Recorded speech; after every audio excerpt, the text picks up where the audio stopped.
Good morning all of you. હું ભાવિક રાવ યુસીડીસીમાંથી આપ સૌનું હાર્દિક સ્વાગત કરું છું. આજે ઘણા સમય પછી ફરી આપણે એક પ્લેટફોર્મ ઉપર ઉપસ્થિત થયા છીએ. હું આશા રાખું છું કે તમે અને તમારા પરિવારજનો સૌ સ્વસ્થ અને એકદમ મસ્ત હશો. આ સમય એવો છે, આ ગંભીરતા એવી છે સમયની કે આપણે અહીંયા આગળ એ સમય પ્રમાણે ચાલવું પડે છે. તો અમારા તરફથી જે થોડી ઘણી વિલંબ થઈ લેક્ચર્સ તમને ડિલિવર કરવામાં, એની બદલ હું ક્ષમા માગું છું. કારણ કે સ્થિતિ જ એવી હતી કે અમે પણ અમારા ઘરની બહાર નહોતા નીકળી શકતા. બટ અપાર્ટ ફ્રોમ દેટ, લર્નિંગનો કોઈ સ્ટેજ નથી હોતો, લર્નિંગનો કોઈ સમય નથી હોતો. ગમે ત્યારે આપણે ગમે તે વસ્તુ શીખી શકીએ છીએ. ઓકે, સો નેક્સ્ટ લેક્ચર્સને થોડું પ્રીવિયસ લેક્ચરને થોડું બ્રીફ કરી લઈએ અને ત્યારબાદ આપણે આજના લેક્ચરને કન્ટિન્યુ કરવાનો પ્રયત્ન કરીએ.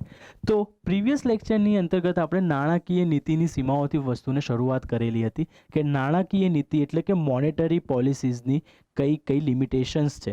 તો એ લિમિટેશન્સને સમજતા વખતે આપણે વસ્તુ વિનિમય પ્રણાલીની ઉપલબ્ધતા એ વખતે ડિસ્કસ કરી હતી. આપણે વસ્તુ વિનિમય પ્રણાલીની ઉપલબ્ધતા શું છે, બરાબર. ફાઇનાન્શિયલ ઇન્ક્લુઝનનો અભાવ, આ આખું એક આપણું ઇન્ડિવિજ્યુઅલ ટોપિક રહેશે, બરાબર. ઇન શોર્ટ, અત્યારે ફાઇનાન્શિયલ ઇન્ક્લુઝનને એક શબ્દમાં સમજવું હોય તો સમજી લો કે કેવી રીતના ગવર્મેન્ટ પ્રયત્ન કરે છે કે જે સિટીઝન્સ છે, જે સિટીઝનનો મોટા ભાગનો પોર્શન છે કે જે હજી સુધી બેન્કિંગ ફેસિલિટીઝ સાથે કનેક્ટ નથી થયેલા, એ લોકોને બેન્કિંગ ફેસિલિટીઝ સાથે કનેક્ટ કરવાના. આના પ્રોઝ અને કોન્સ શું છે આપણે એ વખતે ફાઇનાન્શિયલ ઇન્ક્લુઝન વખતે સમજી લઈશું કે શા માટે સરકાર ફાઇનાન્શિયલ ઇન્ક્લુઝન ઉપર આટલું બધું ફોકસ કરે છે, જ્યાં આરબીઆઈ સહિત ઘણી બધી સંસ્થાઓ એવી હતી કે જેણે ફાઇનાન્શિયલ ઇન્ક્લુઝન ઉપર દિવસે ને દિવસે કામ કરતા ગયા હતા. 2015-14માં જેવી રીતના ગવર્મેન્ટ ચેન્જ થઈ, તરત એમનો પહેલો ફોકસ ફાઇનાન્શિયલ ઇન્ક્લુઝન એટલે કે પ્રધાનમંત્રી જનધન યોજના હતું. ફાર્મ બિલ્સ ઉપર બી એ લોકોનો ફોકસ હતો કે અહીંયાથી બી અમે ફાઇનાન્શિયલ ઇન્ક્લુઝન કરીશું, વગેરે વગેરે આસ્પેક્ટ્સ છે એ આપણે એ વખતે જ ચર્ચા કરી લઈશું. પછી અનૌપચારિક નાણાકીય બજારની ઉપલબ્ધતા. મેં જ્યારે તમને મોનેટરી પોલિસીઝ ભણાવતો હતો એ વખતે મેં સમજાવી હતી કે અનઓર્ગેનાઇઝ માર્કેટ અને અનઓર્ગેનાઇઝ માર્કેટ. તો હજી પણ ભારતમાં ઘણા એવા સેક્ટર્સ છે કે જ્યાં અનઓર્ગેનાઇઝ માર્કેટ્સની પ્રાથમિકતા ચાલી રહી છે. સો દેટ્સ વાય હજી પણ આપણે મોનેટરી પોલિસીનું જે ટ્રાન્સમિશન્સ થવું જોઈએ, એટલે કે મોનેટરી પોલિસી આરબીઆઈ તો બનાવે છે, તો આરબીઆઈથી અહીંયા જે સિટીઝન્સ, આપણા જેવા સામાન્ય નાગરિક છે, બરાબર, તો એ સામાન્ય નાગરિક સુધી જો એને લહેર પહોંચવી જોઈએ, લહેર પહોંચતી નથી. તો અહીંયા આગળ આપણે એ પણ સમજવાનું છે કે અનૌપચારિક બજાર છે, બરાબર, એ વખતે આપણે ડિટેલથી ડિસ્કસ કર્યું હતું. અનઓર્ગેનાઇઝ માર્કેટ કોને કહેવાય, એની ઇમ્પેક્ટ અને પ્રો કોન્સ શું રહેલા છે. ભારતીય અર્થવ્યવસ્થા પર વૈશ્વિક કારણોનો પ્રભાવ મેં તમને ફેડરલ રિઝર્વ બેંકના એક્ઝામ્પલ સાથે સમજાવી હતી વસ્તુ કે જેવી રીતના ફેડરલ રિઝર્વ બેંક પોતાની મોનેટરી પોલિસીઝમાં ચેન્જીસ કરે છે, એનો ઇમ્પેક્ટ ઓલ ઓવર ધ વર્લ્ડની ફેડરલ કે જે સેન્ટ્રલ બેંક્સ છે એની ઉપર પડે છે, બરાબર. રિસેન્ટલી અત્યારે ચાલી રહ્યું છે ગોલ્ડ યીલ્ડમાં, બરાબર, કે એ લોકોના જે ગોલ્ડ છે, ગોલ્ડ માર્કેટ છે, એમનું જે મોનેટરી માર્કેટ છે, મોનેટરી માર્કેટ અને એમનું ગોલ્ડ માર્કેટ એટલું ફ્લક્ચ્યુએટ ચાલી રહ્યું છે, જેના કારણે બોન્ડ yieldએ જે ત્યાંના જે ઇન્વેસ્ટર્સ છે એ લોકોને વધારે મળી રહ્યું છે, જેના કારણે ભારતને પણ પોતાની મોનેટરી પોલિસીઝમાં ટાઈમ ટુ ટાઈમ ચેન્જીસ કરવા પડે છે. કેમ કે જે લોકો ફોરેનથી જે ઇન્વેસ્ટમેન્ટ કરવાના છે એ ઇન્વેસ્ટમેન્ટનો સહારો એમની ફાઇનાન્શિયલ ઇન્સ્ટિટ્યુશન્સ ઉપર હશે, અને ફાઇનાન્શિયલ ઇન્સ્ટિટ્યુશન કોઈ પણ કન્ટ્રીની એની સેન્ટ્રલ બેંકથી રેગ્યુલેટ થતી હોય. સો જ્યારે પણ કોઈ પણ કન્ટ્રીની સેન્ટ્રલ બેંક, ફોર એક્ઝામ્પલ, આપણે એક્ઝામ્પલ સાથે સમજી લઈએ. સી, આ છે અહીંયા આગળ ફેડરલ રિઝર્વ બેંક, અને આ ફેડરલ રિઝર્વ બેંક જ્યારે પણ એની મોનેટરી પોલિસીમાં ચેન્જીસ કરશે તો એની ઇમ્પેક્ટ યુએસએમાં રહેલી કોઈ પણ બેન્કિંગ ઇન્સ્ટિટ્યુશનની લોન આપવાની ક્ષમતા પર પડશે. આપણે અહીંયા આગળ મોનેટરી પોલિસી સમજાતા અત્યારે, ત્યારે શું સમજાતા, repo rate, reverse repo rate. તો એઝ ઇટ ઇઝ અહીંયા આગળ બી ફેડરલ રિઝર્વ બેંક્સ આ બધા સ્ટાન્ડર્ડ્સ એમની કન્ટ્રીમાં મેન્ટેન કરતા હોય. હવે જ્યારે બેન્કિંગ ઇન્સ્ટિટ્યુશનની લોન આપવાની ક્ષમતામાં ઉપર નીચે જોવા મળશે, ત્યારે ઇન્વેસ્ટર્સ પણ ઇન્વેસ્ટ કરવામાં ઉપર નીચે જોવા મળશે. કે જ્યારે પણ repo rate, reverse repo rate, bank rate કે બેન્કિંગ ઇન્સ્ટિટ્યુશન્સની તમામ જેટલી પણ લોન આપવાની ક્ષમતા છે એ લિબરલ હશે, એટલે કે લૂઝ મોનેટરી પોલિસી હશે, ત્યારે ઇન્વેસ્ટર્સ વધારે ઇન્વેસ્ટ કરશે અને એ ઇન્વેસ્ટમેન્ટનો ઇમ્પેક્ટ ઇન્ડિયન ઇકોનોમી ઉપર પડશે. જેના કારણે આખું માર્કેટ ફ્લક્ચ્યુએટ થતું રહેશે. અને એઝ ઇટ ઇઝ જ્યારે અહીંયા આગળ બેન્કિંગ ઇન્સ્ટિટ્યુશન્સ દ્વારા કંટ્રોલ મિકેનિઝમ્સ વધારી દેવામાં આવશે, એટલે કે હાર્ડ મોનેટરી પોલિસીનું ઇવોલ્યુશન કરવામાં આવશે, ત્યારે ઇન્વેસ્ટર્સ દ્વારા અહીંયા આગળ લો ઇન્વેસ્ટમેન્ટ થશે ઓવર ધ વર્લ્ડ. અને યુએસ એક એટલી મોટી ડેવલપ્ડ નેશન છે કે એનું ઇન્વેસ્ટમેન્ટ ઓવર ધ વર્લ્ડ બહુ બધું છે. તો એની ફેડરલ રિઝર્વ બેન્ક્સમાં જે ચેન્જીસ જોવા મળે છે, એ ચેન્જીસના કારણે આપણને અહીંયા આગળ ઇન્વેસ્ટર્સ થ્રુ જે મોનેટરી માર્કેટ છે, મોનેટરી માર્કેટમાં પણ અપ્સ એન્ડ ડાઉન્સ જોવા મળે છે. એટલે જ આ સેક્ટરનું નામ છે ફાઇનાન્સ માર્કેટ. ફાઇનાન્સ માર્કેટ ક્યારેય પણ ઇન્ડિવિજ્યુઅલી વર્ક કરી શકે નહીં. એને ત્યાં આગળ કોઈક કન્ટ્રી અને બીજા કન્ટ્રીની સાથે એને તાલમેલ બેસતો હોય. કેમ? Due to globalisation. જ્યારે આપણે કેપિટલિઝમવાળો ટોપિક સમજેલા હતા ત્યારે આ વસ્તુને સમજવાનો પ્રયત્ન કર્યો હતો. તો અહીંયા આગળ જે ફેડરલ રિઝર્વ બેન્કે પોતાની પોલિસી રેટ્સમાં ચેન્જીસ કર્યા, એની ઇમ્પેક્ટ અહીંયા ઇન્ડિયામાં જે ફાઇનાન્સ માર્કેટ છે એની ઉપર આપણને જોવા મળે છે. કન્ટિન્યુઅસલી ઘણા સમયથી banks RBI loose monetary policy બનાવે છે. એનું ક્યાંક ને ક્યાંક એક કારણ એ પણ છે કે વૈશ્વિક કારણો, કે જેમ કે યુએસએની yielded બોન્ડના કારણે જે ઇન્કમ જનરેશન થઈ રહી છે, જે ઇન્વેસ્ટર્સમાં જે પોઝિટિવ આસ્પેક્ટ જોવા મળે છે, એની ઇમ્પેક્ટ ઇન્ડિયા પર બી પડી રહી છે. જેના કારણે ગોલ્ડ માર્કેટ, સોવેરિયન ગોલ્ડ માર્કેટ્સ, આ બધા ઘણા બધા ફ્લક્ચ્યુએટ થઈ રહ્યા છે. આ આપણો વિષય નથી કે કેવી રીતના ડિટેલ્ડમાં થઈ રહ્યું છે, પણ જસ્ટ સમજવા માટે વસ્તુ છે કે કેવી રીતના કોઈ પણ ફોરેન ઇન્સ્ટિટ્યુશન્સને પ્રભાવ તમારા ફાઇનાન્સ માર્કેટ ઉપર પડી શકે છે. લાસ્ટ, ઉચિત નાણાકીય સંક્રમણનો અભાવ, મોનેટરી ટ્રાન્સમિશન્સનો અભાવ છે. મોનેટરી ટ્રાન્સમિશનનો શું અભાવ છે? આપણે એ વખતે સમજવાનો પ્રયત્ન કર્યો હતો કે જ્યારે બેન્કિંગ ઇન્સ્ટિટ્યુશન્સનું ઇવોલ્યુશન થયું, કે ફાઇનાન્સ માર્કેટે ઇન્ડિયન માર્કેટમાં એના પગ જમાયા, ત્યારે સૌથી પહેલાં આપણે પ્રાઇમ લેન્ડિંગ રેટ ઉપર ફોકસ કરતા હતા. પ્રાઇમ લેન્ડિંગ રેટ એ એક ઇકોનોમિકલ ડિસ્ક્રિમિનેશન છે. બરાબર? શું છે? એક ઇકોનોમિકલ ડિસ્ક્રિમિનેશન છે. Economical discrimination. બરાબર? કેમ ઇકોનોમિકલ ડિસ્ક્રિમિનેશન છે? તો કે અહીંયા આગળ બેન્કિંગ ઇન્સ્ટિટ્યુશન્સ દ્વારા કોઈ પણ બે વ્યક્તિઓ ઉપર ભેદભાવ કરવામાં આવતો હતો, પર્સન એ એન્ડ પર્સન બી. અહીંયા આગળ પર્સન બી ફાર્મર છે અને અહીંયા આગળ આપણા મોટા બિઝનેસમેન્સ છે, બિઝનેસ જાયન્ટ્સ છે. તો આ જે બિઝનેસ જાયન્ટ્સ છે, તો બિઝનેસ જાયન્ટ્સને જ્યારે લોન આપવામાં આવતી હતી ત્યારે એમના જે રેટ હતા, ઇન્ટરેસ્ટ રેટ, એ રેટ, અને અહીંયા આગળ જે ફાર્મરને લોન આપવામાં આવતી હતી, કે સામાન્ય નાગરિકને આપવામાં આવતી હતી, એ ઇન્ટરેસ્ટ રેટમાં બેંક ડિસ્ક્રિમિનેશન કરી શકતું હતું. એની પાસે હોલ એન્ડ સોલ પાવર હતી એ વખતે. બરાબર? કે કોઈ મેકેનિઝમ નથી કે એને રેગ્યુલેટ કરતી હતી. બરાબર? તો આને કહેવાય પ્રાઇમ. બરાબર? પ્રાઇમ એટલે શું કહેવાય? ઉચ્ચ કક્ષાના હાથે આપણે પ્રાઇમ શબ્દ વાપરીએ છીએ. તો આ બિઝનેસમેન, બેન્કિંગ ઇન્સ્ટિટ્યુશન્સ માટે કોણ છે? પ્રાઇમ છે. તો આ જે પ્રાઇમ કસ્ટમર્સ છે, એ પ્રાઇમ કસ્ટમર્સને જ્યારે બેંક લોન લેન્ડ કરતી હોય, આપતી હોય, ત્યારે જે રેટ નક્કી કરવામાં આવતું એને પ્રાઇમ લેન્ડિંગ રેટ કહેવામાં આવતું હતું. બરાબર? અને આ પ્રાઇમ લેન્ડિંગ રેટની સાથે સાથે આપણે સમજવાનો પ્રયત્ન કરીશું કે prime landing rate economical discrimination છે. તો ઇકોનોમિકલ ડિસ્ક્રિમિનેશનને ઇકોનોમીને સુચારુ રૂપથી ચલાવવા માટે દૂર કરવું જરૂરી છે. તો એને દૂર કરવા માટે ભારત આરબીઆઈ દ્વારા બેઝ રેટ લાવવામાં આવ્યો. હવે બેઝ રેટ નામથી જ ક્લિયર આપે છે કે કોઈ એક બેઝ બનાવી દીધો. બરાબર? કે ફોર એન એક્ઝામ્પલ, કે આ પેરામીટર્સ છે કે એક્ઝિક્યુટિવ એક્સપેન્ડિચર્સ. બરાબર? તમારા કોસ્ટ જેટલી પણ થતી હોય, એડમિનિસ્ટ્રેટિવ કોસ્ટ લઈ લો, એક્ઝિક્યુટિવ કોસ્ટ લઈ લો, બરાબર, અકાઉન્ટિંગ કોસ્ટ લઈ લો, મિસેલેનિયસ એક્સપેન્ડિચર્સ લઈ લો, તમને જે ખોટ પડતી હોય, લોસીસ આવતા હોય, લોસીસ લઈ લો. તો આ જેટલા પણ પેરામીટર્સ છે, આ પેરામીટર્સને એક સ્ટાન્ડર્ડ ઉપર મેન્ટેન કરવાના અને એના બેઝ ઉપર દરેક કસ્ટમર્સ માટે એક જ રેટ લાવવાનો. અને બેઝ રેટની ગણતરી કરતી વખતે રેપો રેટ, રિવર્સ રેપો રેટને પણ જે ફ્લક્ચ્યુએશન્સ જોવા મળે, ઇટ મીન્સ દેટ કે જો આરબીઆઈ દ્વારા મોનેટરી પોલિસીમાં વધારો કે ઘટાડો કરવામાં આવે, તો બેઝ રેટમાં પણ શું કરવામાં આવવો જોઈએ? વધારો કે ઘટાડો કરવામાં આવવો જોઈએ.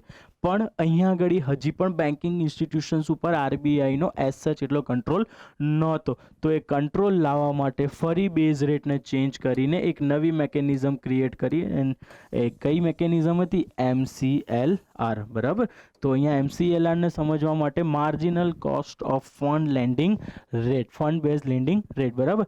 આ વ્યવસ્થા અંતર્ગત બેંકને પોતાની ધનની સીમાંત પડતરને ધ્યાનમાં રાખવાની હતી, એટલે કે બેંક પાસે જે કોસ્ટ છે કે જેમની પાસે જે વસ્તુઓ છે એનું એક માર્જિન સેટ કરવાનું હતું અને માર્જિનના બેઝિસ ઉપર એ લોકો શું કરી શકતા હતા, લોન આપી શકતા હતા.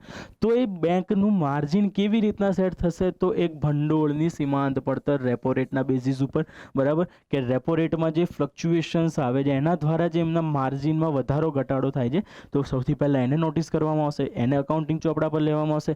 સેકન્ડ, ઓપરેશનલ ખર્ચ, એટલે કે જે બેન્કિંગ ઇન્સ્ટિટ્યુશન છે કે જે બેંક ઇન્સ્ટિટ્યુશન છે એને ચલાવવા માટે જે ઓપરેશન્સ કરવા માટે જે એક્સપેન્ડિચર્સ બેંક દ્વારા કરવામાં આવે છે એને પણ કન્સિડર કરવામાં આવશે. સીઆરઆરના નકારાત્મક લાભ, સીઆરઆર શું હતું, કેશ રિઝર્વ રેશિયો, એક રિઝર્વ છે એ બેન્કિંગ ઇન્સ્ટિટ્યુશન્સને આરબીઆઈમાં ડિપોઝિટ કરતું રહેવું પડે છે ફોર્ટનાઇટ ઉપર, બરાબર. તો ઓબ્વિયસ વસ્તુ હતી, તો સીઆરઆરના કારણે એમની અમુક જે ક્ષમતા હતી લેન્ડ કરવાની લોન એ શું થઈ જશે, ઓછી થઈ જશે. તો અહીંયા આગળ સીઆરઆરનો ભવિષ્યનો લાભ શું છે, ભવિષ્ય લાભ છે, પણ એનું વર્તમાન બેન્કિંગ ઇન્સ્ટિટ્યુશન ઉપર નેગેટિવ ઇમ્પેક્ટ પાડે છે. તો અહીંયા આગળ સીઆરઆરના નકારાત્મક લાભ. અને ચોથું, લોંગ ટર્મ ઋણથી પ્રાપ્ત વ્યાજ. આ એક આવક છે, આ એક ખર્ચ ઇટ મીન્સ રિઝર્વ્સ જેવું છે, આ ખર્ચ છે અને અહીંયા આગળ એમની માર્જિન છે. તો આ ચારે પેરામીટર્સના બેઝિસ ઉપર બેન્કિંગ ઇન્સ્ટિટ્યુશન્સે શું કરવાનું હતું, રેટ્સ ડિસાઇડ કરવાના હતા. કયા રેટ્સ ડિસાઇડ કરવાના હતા, લોન આપતી વખતે વ્યાજ દર, એટલે કે ઇન્ટરેસ્ટ રેટ્સ ડિસાઇડ કરવાના હતા. પણ સ્ટીલ કહેવાય છે કે ભારતમાં કોઈ બી કાનૂન બને એની સાથે એનું તોડ પણ બની જ જતો હોય છે, બરાબર. માસ્ક ના લગાવવાના, આ તે બધા આપણને ઘણા અત્યારે સમય જોવા મળતું હશે કે નિયમોનું ઉલ્લંઘન પહેલાં કરતાં અત્યારે વધારે છે. એની પાછળ એક સાયકોલોજીકલ રીઝન્સ છે કે અત્યારે શા માટે લોકો નિયમોના ઉલ્લંઘન કરી રહ્યા છે, બરાબર. કોઈક દિવસ જ્યારે સ્કોપ મળશે ત્યારે એ વસ્તુને સમજવાનો પ્રયત્ન કરીશું. પણ અહીંયા આગળ આપણે જોઈ શકીએ છીએ કે જ્યારે MCLR આવી ત્યારે MCLRને પણ આ લોકોએ તોડ લાવી દીધું કે જ્યારે MCLRમાં ચેન્જીસ કરવાનું મેઇન ફંક્શન કયું હતું, રેપો રેટ હતું, કે રેપો રેટમાં જ્યારે ઊંચ નીચ આવે ત્યારે અહીંયા આગળ ચેન્જીસ કરવા પડે. પણ સમહાઉ અહીંયા આગળ રેપો રેટમાં વધારો ઘટાડો જોવા મળતો, પણ અહીંયા આગળ બેન્કિંગ ઇન્સ્ટિટ્યુશન્સ દ્વારા જે ઇન્ટરેસ્ટ રેટ્સ હતા એમાં ચેન્જીસ ઓછા કરવામાં આવતા હતા. તો આ માલ પ્રેક્ટિસથી બચવાના કારણે 2019માં આરબીઆઈ દ્વારા ગાઈડલાઇન જારી કરવામાં આવી અને કહી દેવામાં આવ્યું કે હવે MCLRના બદલે એક્સટર્નલ બેન્ચમાર્ક રેટના બેઝિસ ઉપર દરેક બેન્કિંગ ઇન્સ્ટિટ્યુશન્સે લોન પ્રોવાઈડ કરવાની રહેશે. એક્સટર્નલ બેન્ચમાર્ક રેટ્સની અંદર અહીંયા MCLRમાં શું જોયું કે અહીંયા જેટલા બી રેટ્સ હતા એ ઇન્ટરનલ મેટર્સના આધાર ઉપર ડિસાઇડ થતા હતા, બરાબર. કે અહીંયા આગળ જે ઇન્ટરનલ જે મેકેનિઝમ કામ કરી રહી છે એના બેઝિસ ઉપર તમારા ઇન્ટરેસ્ટ રેટ ડિસાઇડ થશે. પણ હવે શું થશે, એક્સટર્નલમાં અહીંયા આગળ તમારા જે પણ ઇન્ટરનલ મેકેનિઝમ્સ છે ક્યાંય કામ નહીં લાગે, એના બદલે બીજા 4 પેરામીટર નક્કી કર્યા. ફર્સ્ટ વન રેપો રેટ, પછી ત્રિમાસિક ટી બિલની યીલ્ડ, 6 માસની ટી બિલની યીલ્ડ અને બાકીના બેન્ચમાર્ક જે financial benchmark Indian private limited દ્વારા નક્કી કરવામાં આવ્યા છે એ. તો આ જે 4 પેરામીટર્સ છે, આ 4 પેરામીટર્સના બેઝિસ ઉપર કોઈ પણ બેંક પોતાના રેટ્સ ડિસાઇડ કરી શકે છે. અહીંયા આગળ જે ફિક્સ રેટ્સ ચાલતો હતો એના બદલે હવે ફ્લોટિંગ એક્સચેન્જ રેટને રેગ્યુલેટ કરવામાં આવે છે. તો અહીંયા આગળ આપણે જોઈ શકીએ છીએ કે એક્સટર્નલ બેન્ચમાર્ક રેટ અત્યારે હાલમાં ચલિત ઇન્ટરેસ્ટ રેટ ડિસાઇડ કરવાની એક પ્રક્રિયા છે જ્યાં આગળ ફ્લોટિંગ રેટ ચાલે છે. કયો રેટ ચાલે છે, આ કી ટર્મ યાદ રાખજો, કયો ચાલે છે, ફ્લોટિંગ, બરાબર. ફ્લોટિંગ ઇટ મીન્સ ધેટ માર્કેટની જે સિચ્યુએશન છે, માર્કેટની જે પરિસ્થિતિ છે એ પરિસ્થિતિના આધાર ઉપર એ સ્થિતિ ચાલે છે.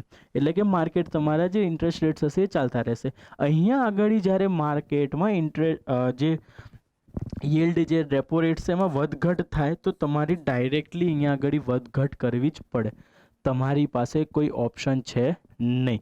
તો અહીંયા આગળ આપણને એ વસ્તુ જોવા મળી કે વધઘટ હતી, તો એ વધઘટને મેન્ટેન કરવા માટે એક્સટર્નલ બેન્ચમાર્ક રેટ્સ લાવી દેવામાં આવ્યો. હજી આ એક પ્રોસેસિંગ સ્ટેજમાં છે, એટલે આનું જે આઉટપુટ છે એ આપણે હજી પણ મેઝર્સ કરી રહી છે આરબીઆઈ કે આ કેટલા હદ સુધી સક્સેસફુલ છે કે નથી, બરાબર. પછી આપણે વિભિન્ન પ્રકારની બેન્કિંગ ઇન્સ્ટિટ્યુશન્સને સમજવાનો પ્રયત્ન કર્યો હતો કે ભારતમાં કે કોઈ પણ કન્ટ્રીમાં કોઈ એક બેન્કિંગ ઇન્સ્ટિટ્યુશન્સ ના હોય, જેમ કે કોમર્શિયલ બેંક્સ, બરાબર, એવું ના હોય. ઘણી બધી ડિફરન્ટ ટાઈપ ઓફ બેન્કિંગ ચાલતી હોય. બેન્કિંગનું ડિસેન્ટ્રલાઇઝેશન છે. શું છે, ડિસેન્ટ્રલાઇઝેશન, બરાબર. તો આ ડિસેન્ટ્રલાઇઝેશન કેમ છે? કારણ કે ડિસેન્ટ્રલાઇઝેશનના કારણે બેન્કિંગ ઇન્સ્ટિટ્યુશન્સ ઉપર વધારે બર્ડન પડે નહીં. કેમ? તો કે જો ડિસેન્ટ્રલાઇઝેશન્સ ના કરવામાં આવે તો કમર્શિયલ બેન્કિંગ્સને આ પેરામીટર્સ ઉપર કામ કરવું પડતું રહે. બરાબર. તો સૌથી પહેલી આપણે અહીંયા સમજવાનો પ્રયત્ન કરીશું નોન બેન્કિંગ ફાઇનાન્સ કંપની. બરાબર. પ્રીવિયસ લેક્ચર્સમાં સમજ્યા હતા નોન બેન્કિંગ ફાઇનાન્સ કંપની કોને કહેવાય. ફરીથી એકવાર સમજી લો કે જેને પૈસા છે અને જેને ઇન્વેસ્ટ કરવા છે તો એની વચ્ચેની જે કડી છે એ કડી શું છે? Non banking finance company. બરાબર. ગ્રાહકોને નાણાકીય સુવિધા ઉપલબ્ધ કરાવે છે. એનબીએફસી એ કંપની છે જે કંપની અધિનિયમ 1956 અંતર્ગત ઋણ, પ્રતિભૂતિ, વીમા વ્યાપાર, ચીટ ફંડ વગેરેના વ્યાપાર કરે તેને એનબીએફસી કહેવાય છે. અહીંયા યાદ રાખજો કે કયા સેક્ટર્સમાં એનબીએફસી કામ નહીં કરી શકે? તો કૃષિ, ઉદ્યોગ અને વસ્તુના ખરીદ વેચાણ સંબંધિત એનબીએફસી સમાહિત નથી. બરાબર. એનબીએફસી નિમ્નલિખિત કાર્ય નથી કરતી. બરાબર. તો સૌથી પહેલાં એ સમજી લે કે કયા કાર્યો નથી કરતી. તો આ મેજરલી 3 ફંક્શન્સ છે જે એનબીએફસી નથી કરતી, બાકી બધા ફંક્શન્સ એનબીએફસી કરે છે. સૌથી પહેલું માંગ જમા સ્વીકાર નથી કરતી, ડિમાન્ડ ડિપોઝિટ એક્સેપ્ટ કરતી નથી, ચેક રજૂ કરી શકે નહીં. ઓબ્વિયસ વસ્તુ છે, જો ડિમાન્ડ ડિપોઝિટ જમા ના કરી શકતી હોય તો ચેક પણ રજૂ કરી શકે નહીં. બરાબર. અને ડિપોઝિટ ઇન્સ્યોરન્સ યોજના આની પર લાગુ પડતી નથી. હવે કોઈ વ્યક્તિ જમતો જ નથી તો એના પેટમાં ડાયજેસ્ટિવ સિસ્ટમ વર્ક કરવાની નથી. એવી રીતના જો એ ડિપોઝિટ જ સ્વીકારતી નથી તો ડિપોઝિટ ઇન્સ્યોરન્સ સ્કીમ શા માટે એની પર લાગુ પડે? લોજિકલ વસ્તુ છે. બરાબર. તો રિસેન્ટલી હમણાં ચાલતું હતું કે ડિપોઝિટ ઇન્સ્યોરન્સ સ્કીમની અમાઉન્ટ વધારીને 5 લાખ કરી દેવામાં આવી. ઘણા રિપોર્ટ્સ એવા છે, ઘણા કમિટીઝ એવી એસ્ટાબ્લિશ્ડ ગવર્મેન્ટ દ્વારા કરવામાં આવી હતી કે એ લોકો ડિપોઝિટ ઇન્સ્યોરન્સ સ્કીમની લિમિટેશન્સ 15 લાખ સુધી કરવા માંગતા હતા. પણ અમુક રીઝન્સ છે કે જેના દ્વારા એ ડિપોઝિટ ઇન્સ્યોરન્સ સ્કીમ્સ એ લોકો 15 લાખ સુધી નથી કરી શકતી ગવર્મેન્ટ. એ જ્યારે આપણે ફિસ્કલ પોલિસી ભણતા હોઈશું, બરાબર, ત્યારે ફિસ્કલ ડેફિસિટ ના તે બધું સમજ્યા પછી આપણે આને વસ્તુને સમજવાનો પ્રયત્ન કરીશું કે શા માટે ડિપોઝિટ ઇન્સ્યોરન્સ યોજના સરકાર 15 લાખ સુધી નથી કરી શકતી. આપણી લિમિટ અત્યારે ક્યાંક સમવેર 5 લાખ સુધી રહેલી છે. બરાબર. આરબીઆઈ અનુસાર એનબીએફસીને 2 ભાગમાં વહેંચવામાં આવે છે.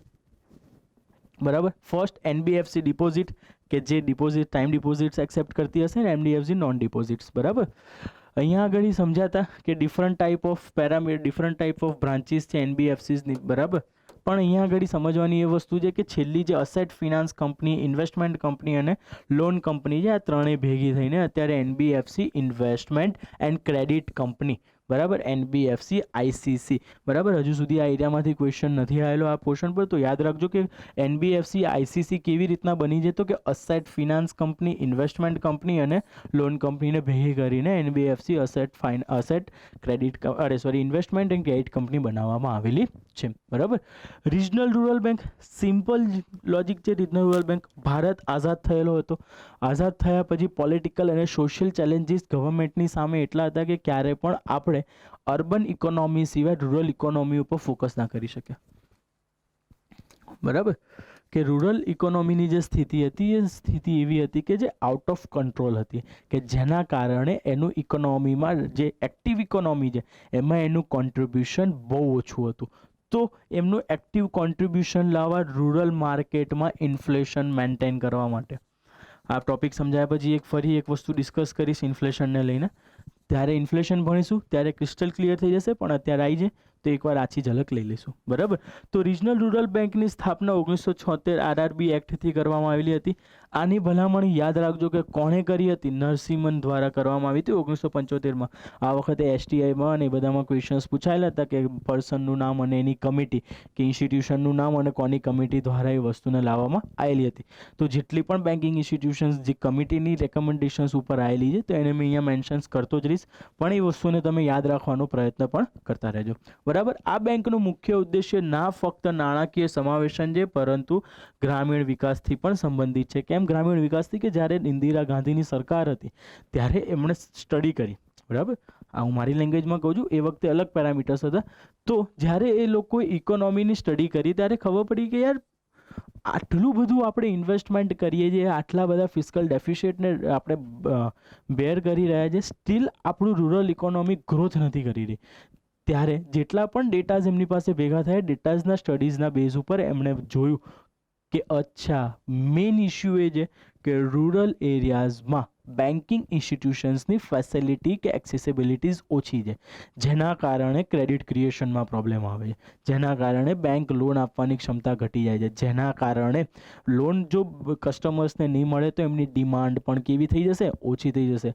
ફોર એક્ઝામ્પલ, હમણાં બેન્કિંગ ઇન્સ્ટિટ્યુશન્સ માર્કેટમાં લોન આપવાનું બંધ કરી દે, આરબીઆઈ જે સબસિડરી અલાયન્સ સબસિડરીઝ જે આપી રહી છે, બરાબર, ઇન્સ્ટિટ્યુશન્સને સબસિડીઝના રૂપે, બરાબર, એ ઓછી કરી નાખે તો અભી હાલ માર્કેટમાં ડિમાન્ડ ફટ્ટ દઈને ઘટી જશે. સપ્લાય જેટલો રહેશે, ડિમાન્ડ અત્યારે આટલી છે, ફોર એક્ઝામ્પલ સપ્લાય આટલો છે, બરાબર, પણ હવે થયું એવું કે ડિમાન્ડ અચાનક ઘટીને આટલી થઈ ગઈ તો ઓટોમેટિકલી ડિમાન્ડની કમ્પેરિઝનમાં સપ્લાય શું થઈ જશે, વધેલો દેખાશે, જેના કારણે ઇન્ફ્લેશન ઘટવા લાગશે અને માર્કેટની જે ડિમાન્ડ સપ્લાય વચ્ચે જે કોઓર્ડિનેશન જે કડી હતી એ શું થઈ જશે, તૂટી જશે. તો એ રૂરલ માર્કેટ ઘણા સમયથી, એ સમયે 1975ના દાયકામાં ઘણા સમયથી રૂરલ ઇકોનોમીનું કોન્ટ્રીબ્યુશન બહુ ઓછું હતું, જેના કારણે જે ગવર્મેન્ટ જે મેઝર્સ લઈ રહી હતી એમના ફૂલફિલ થઈ રહ્યા નહોતા. તો ગવર્મેન્ટે રિજનલ રૂરલ બેંક લાવી કે જેનાથી એક ઇનિશિયેટિવ હતી કે જેના બેઝિસ ઉપર આપણે રૂરલ ઇકોનોમી ઉપર ફોકસ કરી શકીએ.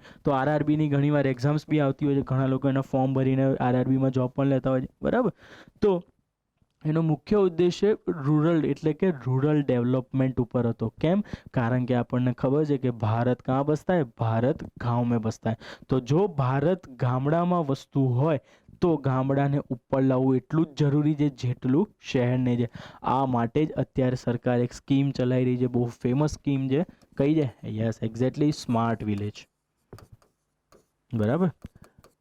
સ્માર્ટ વિલેજીસને પછી ઇલેક્ટ્રિફિકેશનની પ્રોસેસ, આ ઘણી બધી જે પ્રોસેસ છે, આ બધી પ્રોસેસ આપણે જોઈ શકીએ છીએ કે જે ગામ અને શહેર વચ્ચેનું જે કલ્ચર લેગ છે, કે જે ઇકોનોમિકલ લેગ છે વસ્તુમાં, બરાબર, કે આર્થિક વિરોધાભાસ જોવા મળે છે. આર્થિક વિરોધાભાસને ઓછો કરવાનો સરકાર શું કરી રહી છે, અહીંયા આગળ પ્રયત્ન કરી રહી છે.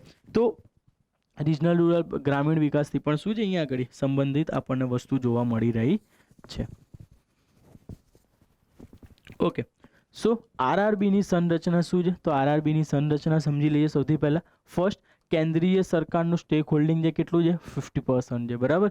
રાજ્ય સરકારનું 15% અને સ્પોન્સર્ડ બેંકનું કેટલું છે, 35%. અને સ્પોન્સર્ડ બેંકનું મેઇનલી ફંક્શન્સ એ હશે કે જે ઇન્સ્ટિટ્યુશન ડેવલપ થઈ રહી છે જે એરિયામાં, ત્યાં આગળ એડમિનિસ્ટ્રેટિવ ટેકનોલોજી ને એ બધાનું સપ્લાય કરવું.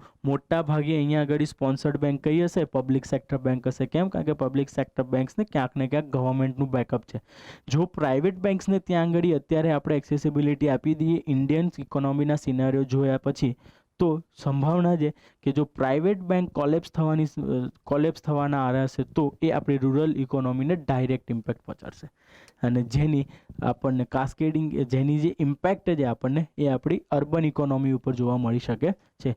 યસ બેંકના તે ઘણા વખતથી ગવર્મેન્ટ્સનું પ્રાઇવેટ બેંક સાથેના જે એક્સપિરિયન્સીસ છે એ બહુ ખરાબ રહ્યા છે.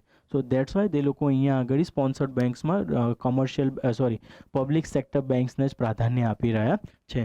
આરઆરબી અધિકૃત પૂંજી, બરાબર, ઓથોરાઇઝ કેપિટલ પરિવર્તિત કરીને ન્યૂનતમ સીમા 1 કરોડ કરાઈ, બરાબર. પહેલાં કઈ હતી? 5 લાખ હતી અને અધિકતમ સીમા કેટલી કરાઈ? 200 કરોડ રૂપિયા કરવામાં આવેલી છે. આ એક ફેક્ટ છે, યાદ રાખી લેજો.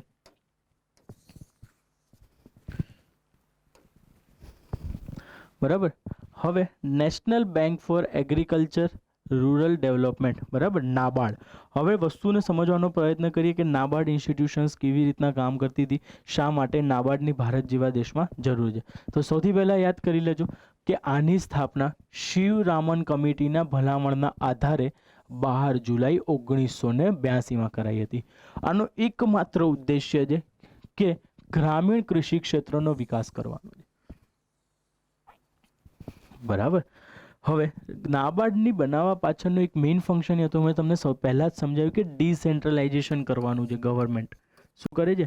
ડિસેન્ટ્રલાઇઝેશન કરે છે. હવે આ ડિસેન્ટ્રલાઇઝેશન શું છે? તો કે ડિસેન્ટ્રલાઇઝેશનની અંતર્ગત બેંકને શું કરવામાં આવે? બર્ડન ઓછું કરવામાં આવે છે. તો આ બર્ડન જે કમર્શિયલ બેંક્સ ઉપર રહેતું હતું કે જેના કારણે ફાર્મર્સના હાથે બધા પોતાની લોન પૂરતા સમયમાં પૂરી નહોતા પાડી શકતા, તો એ જે કમર્શિયલ બેંક્સને છે એને રીફાઇનાન્સનું કામ કરવા માટે આ નાબાર્ડ જેવી સંસ્થાની ભારતને જરૂર પડી, બરાબર. કારણ કે આ એ જ સમય છે કે જ્યારે હજી પણ આપણે 1982માં ઇન્ડસ્ટ્રીઝ કરતાં એગ્રીકલ્ચર ઉપર વધારે રિલાયેબલ હતા.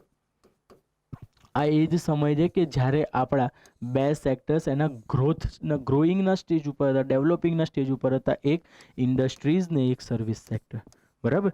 સર્વિસ સેક્ટર ઇન્ડસ્ટ્રીઝ કરતાં વધારે કમ્પેરેટિવલી આગળ હતું એ સમયે, પણ એને જે ગ્રોથ મળવો જોઈતો હતો, જે કમ્પેરેટિવ પોટેન્શિયલ ગ્રોથ મળવો જોઈતો હતો, એ નહોતો મળી શકતો આ બે સેક્ટરને. એટલે એગ્રીકલ્ચર સેક્ટરને એ સમયે સસ્ટેન રાખવું ગવર્મેન્ટ કે આપણા ઇન્ડિયન ઇકોનોમિકલ માર્કેટની પ્રાયોરિટી થઈ ગઈ હતી. તો એ પ્રાયોરિટીના રૂપે આપણે નાબાર્ડ જેવી સંસ્થાની શું કરી સ્થાપના કરી, અને આજે નાબાર્ડ બહુ સરસ કામ કરી રહી છે કે જ્યારે પણ ગવર્મેન્ટને જરૂર છે ત્યારે નાબાર્ડ અને આ તે બધી સંસ્થાઓ એમને માર્કેટ સસ્ટેન કરવામાં હેલ્પફુલ કરી રહી છે, બરાબર. નાબાર્ડ એક રીફાઇનાન્સ સંસ્થા છે, બરાબર. એક ફાઇનાન્સ સંસ્થા નથી, કોઈ ફાઇનાન્શિયલ ઇન્સ્ટિટ્યુશન નથી, રીફાઇનાન્સિંગ ઇન્સ્ટિટ્યુશન છે. એટલે કે એકવાર ફાઇનાન્સ થઈ ગયા પછી જો કોઈ વસ્તુમાં પ્રોબ્લેમ્સ આવી ત્યારે એ જઈને એના પૈસાથી એ ઇન્સ્ટિટ્યુશન્સમાં પૈસા આપશે. અને ફોર એક્ઝામ્પલ, એક એક્ઝામ્પલ સાથે સમજી લઈએ. ઇન્સ્ટિટ્યુશન એ, પર્સન બી, બરાબર. હવે અહીંયાથી લોન ગયેલી છે અને અહીંયા આગળ ડિફોલ્ટ થઈ ગઈ, એટલે કે બેંક કરપ્ટ કે કોઈ બી કારણોસર આ વ્યક્તિ આ લોન એ ઇન્સ્ટિટ્યુશન્સને પાછી આપી શક્યો નથી. તો હવે અહીંયા આગળ એ ઇન્સ્ટિટ્યુશનને શું થશે, સમસ્યા ઊભી થશે. શેની? ફાઇનાન્સની. એની પાસે કેપિટલની સમસ્યા ઊભી થશે. તો એ કેપિટલની સમસ્યાથી બચવા માટે નાબાર્ડ જેવી સંસ્થા છે કે જે એને કેપિટલ સપોર્ટ આપશે, ફાઇનાન્શિયલ સપોર્ટ આપશે, અને એ જે ફાઇનાન્શિયલ સપોર્ટની પ્રોસેસ છે એને શું કહેવામાં આવે? રીફાઇનાન્શિયલ ઇન્સ્ટિટ્યુશન્સ કહેવામાં આવે છે. તો યાદ રાખજો, નાબાર્ડ કોઈ ફાઇનાન્શિયલ ઇન્સ્ટિટ્યુશન નથી, એક રીફાઇનાન્સિંગ ઇન્સ્ટિટ્યુશન છે કે જેનો રોલ કોઈ સંસ્થા કે કોઈ વ્યક્તિ વિલફુલ ડિફોલ્ટર થઈ જાય પછી એનો ચાલુ થતો હોય છે, બરાબર. હવે નાબાર્ડ એક રીફાઇનાન્સ સંસ્થા છે જે નિમ્નલિખિત સંસ્થાને નાણાકીય સુવિધા આપે છે, બરાબર. અહીંયા એક્ઝામ્પલ સાથે આપણે સમજ્યું કે જે ઇન્સ્ટિટ્યુશન એ હતી, એ ઇન્સ્ટિટ્યુશન એને કઈ એવી ઇન્સ્ટિટ્યુશન્સ એ છે જેને નાબાર્ડ શું કરે છે? નાણાકીય એટલે કે ફાઇનાન્શિયલ ફેસિલિટીઝ આપે છે. સૌથી પહેલી યાદ રાખજો, રાજ્ય સહકારી બેંક. સોરી, કઈ છે? રાજ્ય સહકારી bank. Second, RRB, regional rural bank. અને સરકારી કલ્યાણકારી યોજનાઓ. તાજેતરમાં જ વેસ્ટ બેંગાલને 795 કરોડ રૂપિયાની સહાય અમ્ફાન સાયક્લોનથી બચવા અંડર RIDF, બરાબર. આજે અમ્ફાન સાયક્લોનથી બચવા માટે 795 કરોડની સહાય કરવામાં આવી. એ 795 કરોડની સહાય પાછળ નાબાર્ડનો બહુ મોટો હાથ હતો, બરાબર. તો યાદ રાખજો, કયા 3 સેક્ટર્સમાં નાબાર્ડ શું કરી શકે છે? ફાઇનાન્શિયલ ફેસિલિટીઝ આપી શકે છે, રીફાઇનાન્શિયલ ફેસિલિટીઝ આપી શકે. તો પહેલી છે રાજ્ય સહકારી બેંક, બીજી છે આરઆરબી, અને ત્રીજી છે સરકારી કલ્યાણકારી યોજનાઓ, બરાબર. હવે યાદ રાખો કે તમે કરંટ અફેર્સમાં હોમવર્ક તમે જાતે કરો કે કઈ એવી સ્કીમ્સ છે કે જ્યાં આગળ નાબાર્ડનું કોન્ટ્રીબ્યુશન છે, કે નાબાર્ડ રીફાઇનાન્સ, ડાયરેક્ટ ફાઇનાન્સ કે રીફાઇનાન્સની ફેસિલિટીઝ દ્વારા એ સ્કીમ્સને ચલાવવામાં મદદ કરી રહી છે, બરાબર. ઘણી બધી એવી સરકારી યોજનાઓ છે, સેન્ટ્રલની બી છે અને સ્ટેટ્સની પણ છે, કે જ્યાં આગળ નાબાર્ડ એ પોતે ફાઇનાન્શિયલ ફેસિલિટીઝ પ્રોવાઈડ કરતું દેખવા મળે છે. આ તમારું હોમવર્ક રહેશે આ ટોપિકમાં, કે કેવી રીતના નાબાર્ડ એક ફાઇનાન્શિયલ ઇન્સ્ટિટ્યુશન્સના રૂપે સરકારી કલ્યાણકારી યોજનાઓમાં બહુ મોટો ભાગ ભજવે છે. આ એ વસ્તુ ઇન્ડિકેટ કરે છે કે નાબાર્ડ એ બહુ સારી રીતના 1982થી કામ કરી રહ્યું છે. કે કેમ? કે આ સરકાર એની ઉપર ટ્રસ્ટ મૂકી શકે છે. જેવી રીતના કહેવાય છે કે સરકાર જ્યારે કોઈ સરકારનું કોઈ નથી ત્યારે LIC છે, ONGC છે, બરાબર. આ બધી જેવી સંસ્થાઓ છે, એવી રીતના નાબાર્ડ માટે પણ કહેવાય છે કે જ્યારે સરકારનું કોઈ નથી ત્યારે નાબાર્ડ છે, બરાબર. એ નાબાર્ડ કયા એરિયાઝમાં? રૂરલ એરિયાઝમાં. જ્યારે સરકારને રૂરલ એરિયાઝમાં કોઈ હોપ નથી દેખાતી ત્યારે નાબાર્ડ એક ચિંગારીના રૂપે ત્યાં આવે છે અને આગ લગાવે છે માર્કેટમાં, બરાબર. આ બેંકની સ્થાપના નાણાકીય સમાવેશનને વધારવા, બરાબર, ફાઇનાન્શિયલ ઇન્ક્લુઝનને બતાવવા, બચત ખાતા ઉપલબ્ધ કરાવવા, સોરી ટોપિક ચેન્જ થઈ ગયો, સોરી. હવે નેક્સ્ટ છે સ્મોલ બેંક, બરાબર, લઘુ બેંક, બરાબર. નામથી જ આપણને ખબર પડે છે કે આ કેવું ફંડિંગ કરતું હશે? સ્મોલ ફંડિંગ કરતું હશે, એટલે જ એને શું કહેવામાં આવે છે? સ્મોલ બેંક કહેવામાં આવે છે. બરાબર. મેં પહેલાં પણ કીધું, હમણાં પણ કીધું, ફરી કહું છું, આ બધી પ્રોસેસ બેન્કિંગ ડિસેન્ટ્રલાઇઝેશન કરવાની છે. બરાબર, કે જ્યાં આંગળી જે મોટી મોટી બેંક્સ છે કે જેમનું માર્કેટ કેપ્ચર એટલું મોટું છે, એમની ઉપર બર્ડન ના પડે. બરાબર, અને બર્ડનના રૂપે એમની એનપીએ ના વધે, જેના કારણે ઇકોનોમી ડાઉન ન થાય. આના પછીના ટોપિકમાં આપણે એનપીએ સમજીશું. બરાબર, તો એનપીએ સમજતી વખતે આપણને ખબર પડશે કે ઓકે, આ કેવી રીતના માર્કેટને શું કરે છે? ઇમ્પેક્ટ કરે છે. આ જ માટે સરકાર શું કરે છે? નંબર ઓફ બેન્કિંગ ઇન્સ્ટિટ્યુશન્સનો સપોર્ટ લે છે, કે જે વાણિજ્યિક બેન્કો ઉપર નિર્ભર ના રહે અને એમની એનપીએ વધવાના કારણે અર્થવ્યવસ્થા ઉપર નકારાત્મક પ્રભાવ ના પહોંચાડે. બરાબર, તો સ્મોલ બેંક પણ એવી જ કંઈક બેંક છે, નામથી જ ખબર પડે છે. તો સમજી લઈએ, આ બેંકની સ્થાપના નાણાકીય સમાવેશનને વધારવા, ફાઇનાન્શિયલ ઇન્ક્લુઝનને વધારવા. બરાબર, સ્મોલ બેંક જે ઇટ મીન્સ દેટ એને ગમે ત્યાં તમે કોઈ પણ રિજનલ ક્ષેત્ર, કોઈ પણ રિજિયનમાં જઈને એસ્ટાબ્લિશમેન્ટ કરાવી શકો છો, સ્મોલ સેવિંગ સ્કીમ્સ ચલાવી શકો છો અહીંયા આગળ. બરાબર, બહુ નાના નાના બચત ખાતા ઉપલબ્ધ થઈ શકે. મોટી કમર્શિયલ બેંક્સ છે, ત્યાં આગળ એ લોકોના પેરામીટર્સ છે કે આનાથી ઓછા પૈસામાં તમે ત્યાં અકાઉન્ટ સસ્ટેન કરી શકો નહીં. પણ આ જેટલી નાની સ્મોલ બેંક્સ છે, આ સ્મોલ બેંક્સમાં આ લોકોની જે સેવિંગ કેપેસિટી છે, કે ત્યાં આગળ ખાતું ખોલાવવા માટે જે પૈસાની લિમિટેશન્સ છે, કમ્પેરેટિવલી માર્કેટ કરતાં કેવી છે? ઓછી છે. તો જેના કારણે કોઈ પણ વ્યક્તિ ત્યાં આવીને ખાતું ખોલાવી શકે છે. બરાબર, ત્યાં આગળ સુધી જશે, ફાઇનાન્શિયલ ઇન્ક્લુઝનને પ્રભાવ મળશે. બચત ખાતા ઉપલબ્ધ કરાવવા. બરાબર, સેવિંગ અકાઉન્ટ ઉપલબ્ધ કરાવવા. ઓબ્વિયસ વસ્તુ છે કે જો ફાઇનાન્શિયલ ઇન્ક્લુઝનને ચાલતા એ વ્યક્તિનું અકાઉન્ટ ત્યાં થયું, તો એને સેવિંગ અકાઉન્ટની પણ ફેસિલિટીઝ મળી શકશે. નાની ઔદ્યોગિક એકમને પ્રોત્સાહન આપવા. નાના ઔદ્યોગિક એકમને પ્રોત્સાહન આપવા.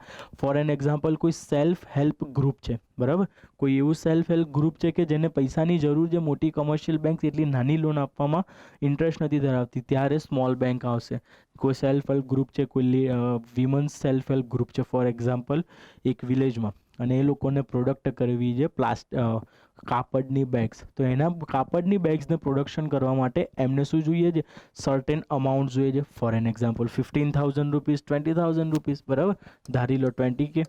બરાબર, તો હવે કોઈ મોટી કમર્શિયલ બેંકને 20,000 રૂપિયા આપવામાં કોઈ રસ નથી. તો શું થશે? એમનો ધંધો નહીં કરવાનો? ના, એવું તો ના ચાલે. કેમ?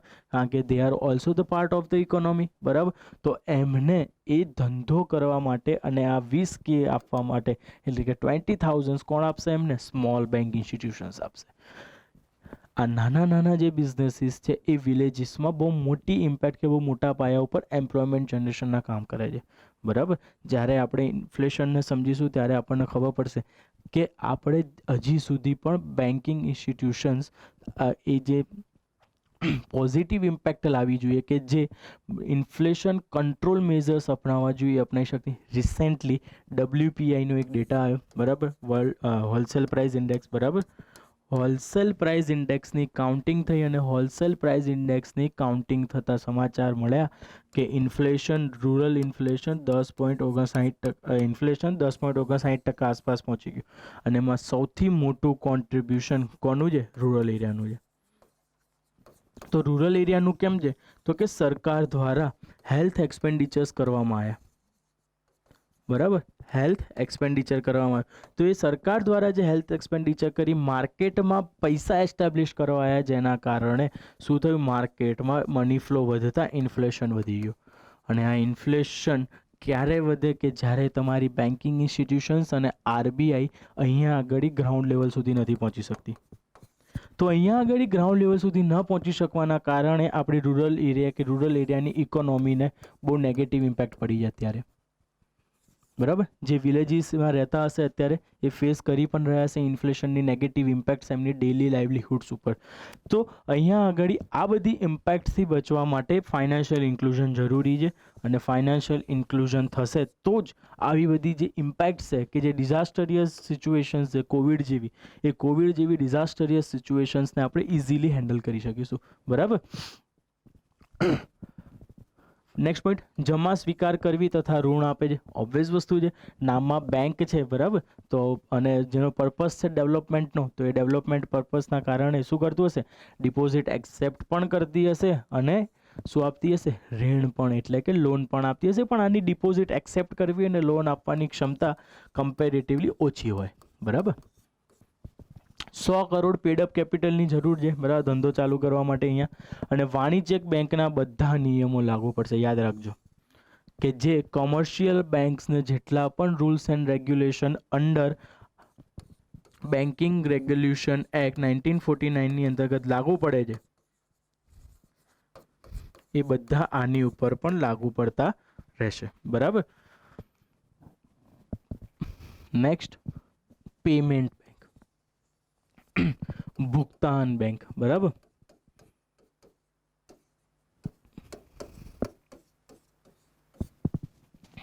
તો અર્થવ્યવસ્થામાં સંસાધનોની ગતિશીલતા બનાવી રાખવા અને સમાજના વંચિત વર્ગનું ઉત્થાન કરવા માટે આ બેન્કિંગની સ્થાપના કરવામાં આવેલી છે.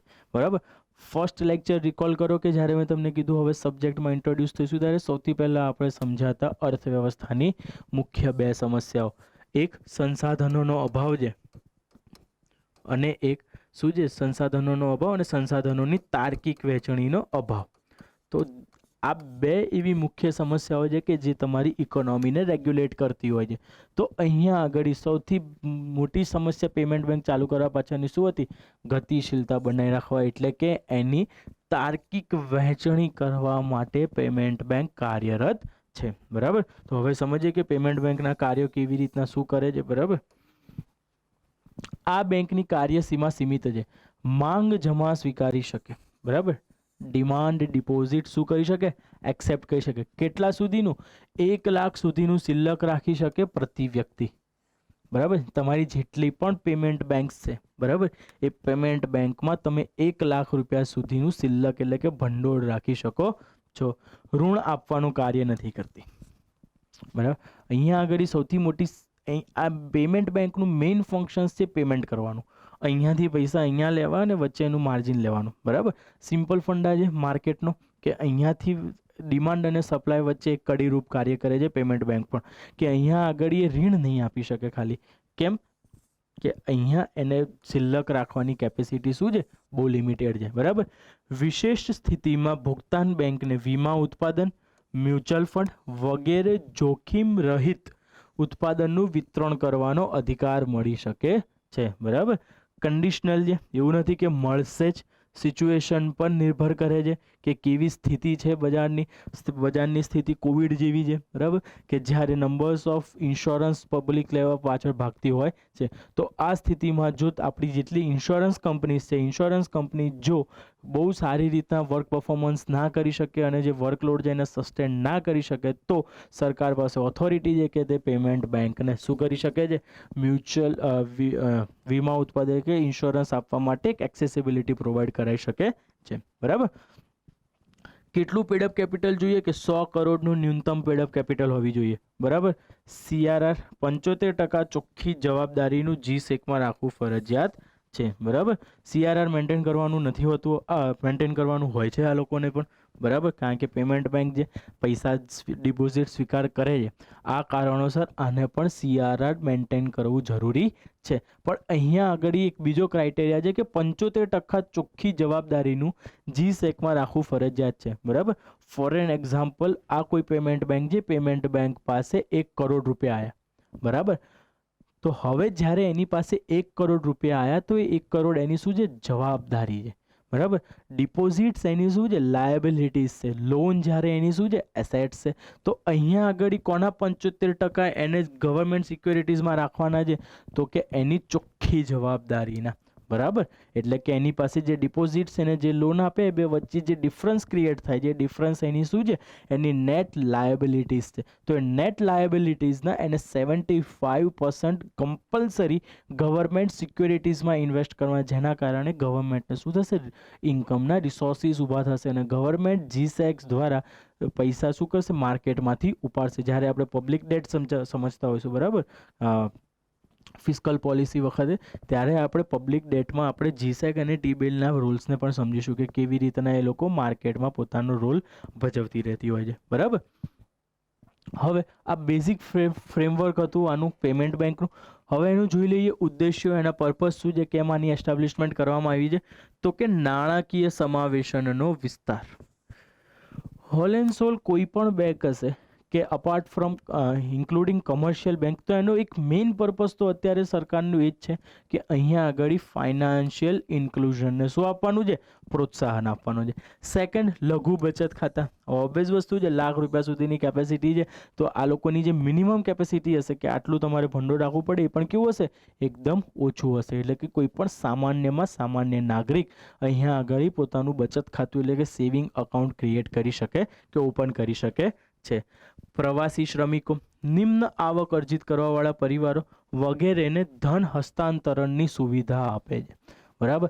હવે આ પેમેન્ટ બેંક્સ બીજી કોઈ નહીં પણ Aditya Birla limited, Paytm payment limited, Vodafone M Pesa limited, આ બધી જેટલી પણ છે એ એકચ્યુઅલી શું કરે છે, એક પેમેન્ટનો સહારો છે. તમે જઈને દુકાન ઉપર આમ સ્કેન કરી નાખો છો તો એ શું છે, તમે એક પેમેન્ટ કરો છો. આ પેમેન્ટ કરવા પાછળ એક બીજું કારણ પણ એ લોકોનું એ હતું કે પ્રવાસી શ્રમિકોને, નિમ્ન આવક અર્જિત કરવાવાળા લોકોને બેંક ટ્રાન્સફર્સના આ તે બધાની જે કોસ્ટિંગ છે એ કોસ્ટિંગ મોટી પડે, એમના એક્સપેન્ડિચર્સ વધી જાય. તો એક્સપેન્ડિચર્સને મેન્ટેન રાખવા માટે કે ઘટાડવા માટે શું કરવામાં આવી, પેમેન્ટ બેંક જેવી ફેસિલિટીઝ ક્રિએટ કરવામાં આવી. તો અહીંયા આગળ જ્યારે પેમેન્ટ બેંકની ફેસિલિટીઝ થશે ત્યારે for an example Chhattisgarh area છે, બરાબર. તો છત્તીસગઢ એરિયામાં એક શ્રમિક છે, એ શ્રમિકનું વાર્ષિક મંથલી આવક ₹30,000 છે. તો હવે 30,000માંથી એને ₹20,000 ઘરે મોકલતો હશે કે જ્યાં આગળ એનું ફેમિલી રહેતું હશે, બરાબર, એના વાઈફ, એમના છોકરા, જે બી રહેતા હશે, જ્યાં પણ રહેતા હોય. ફોર એન એક્ઝામ્પલ એ ગુજરાતમાં રહેતા હોય, બરાબર. તો અહીંયા આગળ જ્યારે બેંક ટ્રાન્સફર કરે, આ તે બધું કરે, એની પ્રોસેસ અને એના એક્સપેન્ડિચર્સ એને ના પોસાય. ઓબ્વિયસ વસ્તુ છે, કારણ કે 30,000માં એક ઘર ચલાવે કે એક્સપેન્ડિચર્સ કરે, મોકલે, આ તે બધું કરે, રિસ્ક છે, બરાબર. તો આ રિસ્કને મિટિગેટ કરવા માટે, બરાબર, ઘટાડવા માટે આવી પેમેન્ટ બેંક્સને એસ્ટાબ્લિશમેન્ટ કરે છે ગવર્મેન્ટ. આમને નંબર ઓફ એરિયાઝમાં સપોર્ટ કરે છે ગવર્મેન્ટ, બરાબર. ક્યાંય પણ પોસ્ટર લઈને કે ગવર્મેન્ટ ચાઇનાને સપોર્ટ કરે છે, ચાઇનાની એપ્લિકેશન્સ, ચાઇનાની કંપનીઝને સપોર્ટ કરે, ક્યાંક એન્ટી થોટ્સવાળા માટે ઠીક છે કે એમને કહેવું છે, બટ એકચ્યુઅલી એની પાછળના હિડન રીઝન્સ હોય. અને તમે એક બ્યુરોક્રેસીમાં એસ્ટાબ્લિશમેન્ટ કરવા જઈ રહ્યા છો, એક બ્યુરોક્રેસીનો પાર્ટ બનવા જઈ રહ્યા છો, તમે એક નવી બ્યુરોક્રેસીને ફ્રેમવર્ક આપવાના છો ભવિષ્યમાં, બરાબર. તો હંમેશા કોઈ પણ ટોપિક હોય એને મીડિયા કે એના સિવાય એની પાછળ એના થિયોરેટિકલ આસ્પેક્ટ્સ પહેલાં જુઓ, પછી તમે પ્રેક્ટિકલ આસ્પેક્ટ જોશો તો ત્યારે તમને ખબર પડશે કે આ બંને વચ્ચે શું લીકેજીસ છે, અને આ જ લીકેજીસ પૂરવાની આપણે રહેશે. અને આ જ લીકેજીસ પૂરવા પાછળ હંમેશા કોઈ બી ઇન્સ્ટિટ્યુશન, કોઈ બી ગવર્મેન્ટ કામ કરતી હોય છે, બરાબર. તો અહીંયા પ્રવાસી શ્રમિકોને ફાયદો થાય છે કે એક ક્લિક કરવાથી એમના પૈસા એમના ઘરવાળાને મળી જાય છે, તો એમને ટેન્શન બી નથી રહેતું, બરાબર. તો એ જે કમાતા હોય, જે કમાઈને એમનો શું જે પોર્શન એમના ફેમિલીઝને આપવાનો છે, એ ફેમિલીઝને પણ ઇઝીલી પહોંચી જાય છે, બરાબર. હવે થોડા સમય પહેલાં ભારત સરકારે ઇન્ડિયન પોસ્ટ પેમેન્ટ બેંકની શરૂઆત કરી. એટલે કે આપણી જે પોસ્ટ સર્વિસીસ છે, ટપાલ સેવા છે, બરાબર. આ જે ટપાલ હતી એ ટપાલ કે પોસ્ટને પેમેન્ટ બેંકનો દરજ્જો આપી દેવામાં આવ્યો. આ પેમેન્ટ બેંકનો દરજ્જો આપવા પાછળનું એક મેઇન રીઝન એ છે કે હજી પણ ક્યાંક ને ક્યાંક ગ્રાઉન્ડ લેવલ ઉપર કે રૂરલ એરિયાઝમાં લોકોને પોસ્ટ ઉપર હજી પણ વિશ્વાસ છે. કેમ? કારણ કે પોસ્ટનો વિશ્વાસ રહેવાનું મેઇન રીઝન છે કે એક ગવર્મેન્ટ ઇન્સ્ટિટ્યુશન છે કે જે પૂરેપૂરી ગવર્મેન્ટના આધાર ઉપર ચાલે છે, અને ત્યાં આગળ ગવર્મેન્ટ કંટ્રોલ મેકેનિઝમ્સ છે કે જો એ કોલેપ્સ પણ થઈ ગઈ તો ગવર્મેન્ટ પાસે એવા સેફ્ટી મેઝર્સ છે કે એમાં જેમના પૈસા હતા એ ડૂબવા દેશે નહીં, બરાબર. તો એ જે પોસ્ટ છે, એ પોસ્ટ ઉપર જે ટ્રસ્ટ એસ્ટાબ્લિશ થયેલો છે પબ્લિક્સનો, બરાબર, તો એ પબ્લિકના ટ્રસ્ટને સસ્ટેન રાખવા માટે અને એ ટ્રસ્ટનો પોઝિટિવ યુટિલાઇઝેશન કરવા માટે ઇન્ડિયન પોસ્ટ પેમેન્ટ બેંકની શરૂઆત કરવામાં આવી કે પોસ્ટ ડિપાર્ટમેન્ટને કે પોસ્ટલ સર્વિસીસને શું પેમેન્ટ બેંકનો દરજ્જો આપવામાં આવ્યો. તો એનાથી આપણને ફાયદા શું થશે કે બેન્કિંગ સુવિધા વધશે. હવે ઓબ્વિયસ વસ્તુ છે કે 3 ગામડા વચ્ચે કદાચ 2 બેંક નહીં હોય, પણ 4 ગામડાઓ વચ્ચે એક પોસ્ટ સર્વિસીસ ઓબ્વિયસલી હશે. તો શું છે કે પોસ્ટ સર્વિસીસ ઘણા સમયથી after British time duration of Britishers અને આફ્ટર ઇન્ડિપેન્ડન્સ પોસ્ટ સર્વિસીસ બહુ સારી રીતના ગ્રાઉન્ડ લેવલ ઉપર ફંક્શન્સ કરી રહી હતી. તો એનો જે ટ્રસ્ટ રૂરલ એરિયાનો એની પર જે ટ્રસ્ટ છે, નેક્સસ છે, બહુ સ્ટ્રોંગ છે. તો ગવર્મેન્ટે વિચાર્યું કે કેમના પોસ્ટ પોસ્ટનું યુટિલાઇઝેશન કરીએ આપણે, બરાબર. આ જમાનામાં ઇન્ફોર્મેશન એન્ડ ટેકનોલોજીના ટાઈમમાં પોસ્ટ આઉટડેટેડ થઈ જતી હતી. એક મેલ કરીએ, મેસેજીસ પહોંચી જાય, વોટ્સએપ કરીએ, મેલ પહોંચી જાય છે, બરાબર. બટ સ્ટીલ એનું રેલેવન્સ બચી રહે, અને એ રેલેવન્સ બચાવવાની સાથે ગવર્મેન્ટ પોતાના મોટોઝ પણ ફૂલફિલ કરી શકે, ફાઇનાન્શિયલ ઇન્ક્લુઝન ને ડીબીટી જેવા. એની માટે પોસ્ટ પેમેન્ટ બેંકની શરૂઆત કરી. સૌથી પહેલો ફાયદો મળશે, બેન્કિંગ સુવિધા વધી જશે, બરાબર. કે ઇન્ડિયન પોસ્ટ પેમેન્ટ બેંકના પણ ઉદ્દેશ્યો અને સ્ટ્રક્ચર એવું છે કે જે પેમેન્ટ સામાન્ય કોઈ બી પેમેન્ટ બેંકનું હોઈ શકે છે. ધન હસ્તાંતરણ, બરાબર, ઓબ્વિયસ વસ્તુ છે. ડોર સ્ટેપ બેન્કિંગ, આ ડોર સ્ટેપ બેન્કિંગ કહો કે બેન્કિંગ કોરસ્પોન્ડન્સ કહો. હવે બેન્કિંગ કોરસ્પોન્ડન્સ કે બેન્કિંગ સાથી, બેંક સાથી એક એવી ઇનિશિયેટિવ, એક એવી રચના, જે ઇન્સ્ટિટ્યુશન છે કે જ્યાં આગળ એ બેન્કિંગ કોરસ્પોન્ડન્સ એ ડોર સ્ટેપ બેન્કિંગ કરે, એટલે કે દરેક વ્યક્તિના ઘરે જઈને પૈસા લઈ જમા કરાવવા માટે ઘર સુધી પહોંચી શકે છે. હવે ઓબ્વિયસ વસ્તુ છે કે જ્યારે રૂરલ એરિયા કે જ્યાં આગળ કલ્ચરલી આપણને ત્યાં લેક જોવા મળે છે, કે જે ટેકનોલોજીકલ ડેવલપમેન્ટ અર્બન એરિયાઝમાં જોવા મળે છે, એના કરતાં આપણને રૂરલ એરિયાઝમાં ક્યાંક ને ક્યાંક એટલું ડેવલપમેન્ટ જોવા મળતું નથી, બરાબર. સમય લાગશે, પણ એ લોકો પણ એવી રીતના ટેકનોલોજીકલ ડેવલપમેન્ટના ભાગ બનશે, પણ હજી સમય લાગશે ત્યાં સુધી રાહ જોવી હિતાવહ નહોતી. તો શું થાય, ડોર સ્ટેપ બેન્કિંગ ચાલુ કરી, તમારા ઘરે જ પૈસા આપી જશે અને તમારા ઘરેથી જ ફોર્મ ભરીને પૈસા ડિપોઝિટ કરી આપશે. તો આને કહેવાય બેન્કિંગ કોરસ્પોન્ડન્સ કે ડોર સ્ટેપ બેન્કિંગ. તો ઇન્ડિયન પોસ્ટ પેમેન્ટ બેંક માટે કોઈ પણ વ્યક્તિના ઘર સુધી એક્સેસ લેવી મોટો ટાસ્ક નહોતો. કેમ? કારણ કે ઓલરેડી પોસ્ટ સર્વિસીસના મારફતે પોસ્ટ ડિપાર્ટમેન્ટ પાસે દરેકના ઘરની એક્સેસિબિલિટી ઇઝીલી પહોંચવા માટે એમની પાસે સ્ટાફ પહેલેથી એટલો બધો હતો, બરાબર. તો ડોર સ્ટેપ બેન્કિંગ પણ અહીંયા આગળ થઈ જશે. લાસ્ટ જે ડાયરેક્ટ બેનિફિટ ટ્રાન્સફર, ડીબીટી, બરાબર. ઘણીવાર તમને ન્યૂઝપેપર્સમાં જોવા મળતું હશે કે કોઈ માતૃવંદના યોજનાના પૈસા કોઈ માતાને આપવામાં આવ્યા, તો એનો મિસયુઝ એમના ઘરવાળાએ કરી લીધો, બરાબર. આપણે ઘણીવાર એવી સ્ટોરીઝ વાંચી પણ હશે ક્યાંક ને ક્યાંક આર્ટિકલ્સમાં ને એમાં, કે એના પૈસાથી એના ઘરવાળાએ દારૂ પીધું કે જુગાર રમ્યો, વોટેવર કોઈ પણ એક્શન્સ એણે કરી હોય, પણ એ જે બેનિફિટ મળવો જોઈતો હોય તો ટાર્ગેટેડ પર્સનને એનો બેનિફિટ ના મળ્યો. કેમ ના મળ્યો? કે એના અકાઉન્ટમાં પૈસા ના આવ્યા, કે એ વ્યક્તિને ડાયરેક્ટ એ પૈસાનો લાભ ના મળ્યો. હવે ઓબ્વિયસ છે કે આપણી જે સોશિયલ પેટ્રિયાર્કલ સ્ટ્રક્ચર છે ઇન્ડિયાનું, બરાબર, એ ઇન્ડિયાનું પેટ્રિયાર્કલ સ્ટ્રક્ચર્સમાં મેન ડોમિનિયન્સ છે. તો એ મેન ડોમિનિયન્સના કારણે આપણને શું થાય છે કે ઘરમાં એક જ વ્યક્તિનું અકાઉન્ટ હશે, એ બી ફાધરનું જ હોય, એ બી જે મેલ ડોમિનિયન્ટ હોય એ વ્યક્તિનું હશે, તો પૈસા એના અકાઉન્ટમાં આવશે. તો હવે એના અકાઉન્ટમાં પૈસા આવવાના કારણે આપણને ત્યાં આગળ શું જોવા મળે કે એ પૈસાનો દુરુપયોગ થતો તો સદુપયોગ થવાના બદલે. તો હવે એ ના થાય એના કારણે શું થાય, દરેક લોકોને આપણે પ્રધાનમંત્રી જનધન યોજના જેવી યોજનાઓ દ્વારા બેન્કિંગ ફેસિલિટીઝ પ્રોવાઈડ કરે કે તમે ઝીરો પૈસા, ઝીરો બેલેન્સ ઉપર અકાઉન્ટ ખોલાવો. હવે જેટલા પણ ઝીરો બેલેન્સીસ ઉપર અકાઉન્ટ ખોલાવતા હશે એ લોકોને જેટલી પણ ગવર્મેન્ટ યોજનાઓ છે ડાયરેક્ટ એમના અકાઉન્ટમાં મળી જશે.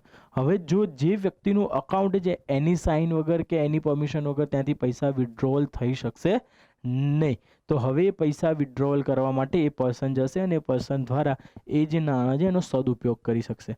તો અહીંયા આગળ ક્યાંક ને ક્યાંક સોશિયલ સ્ટ્રક્ચરને પણ ધ્યાન રાખવામાં આવ્યું કે આપણું સોશિયલ સ્ટ્રક્ચર એવું છે કે જ્યાં આગળ ટોટલી એક્સેસિબિલિટી દરેક ક્લાસને મળતી નથી. તો એ દરેક ક્લાસ જે કે ઇકોનોમિકલી ડિપ્રાઇવ્ડ ક્લાસ છે, વંચન ક્લાસ છે, બરાબર, કે એ લોકોને મેઇન સ્ટ્રીમમાં લાવવા માટે બેન્કિંગ ઇન્સ્ટિટ્યુશન એક સેન્ટ્રલ પોઝિશન રોલ પ્લે કરી રહ્યું છે, બરાબર. તો અહીંયા આગળ ઇન્ડિયન પોસ્ટ પેમેન્ટ બેંકને બનાવવા પાછળના મુખ્ય ઉદ્દેશ્ય આ હતા, બરાબર, બીજું કંઈ નહીં. બાકી એની રચના અને એના ઉદ્દેશ્ય સેમ છે. હા, અમુક ઉદ્દેશ્ય એના ઇન્ડિયન પર્સપેક્ટિવમાં ડીબીટી કહી શકીએ, ડોર સ્ટેપ બેન્કિંગ કહી શકીએ છીએ, બરાબર.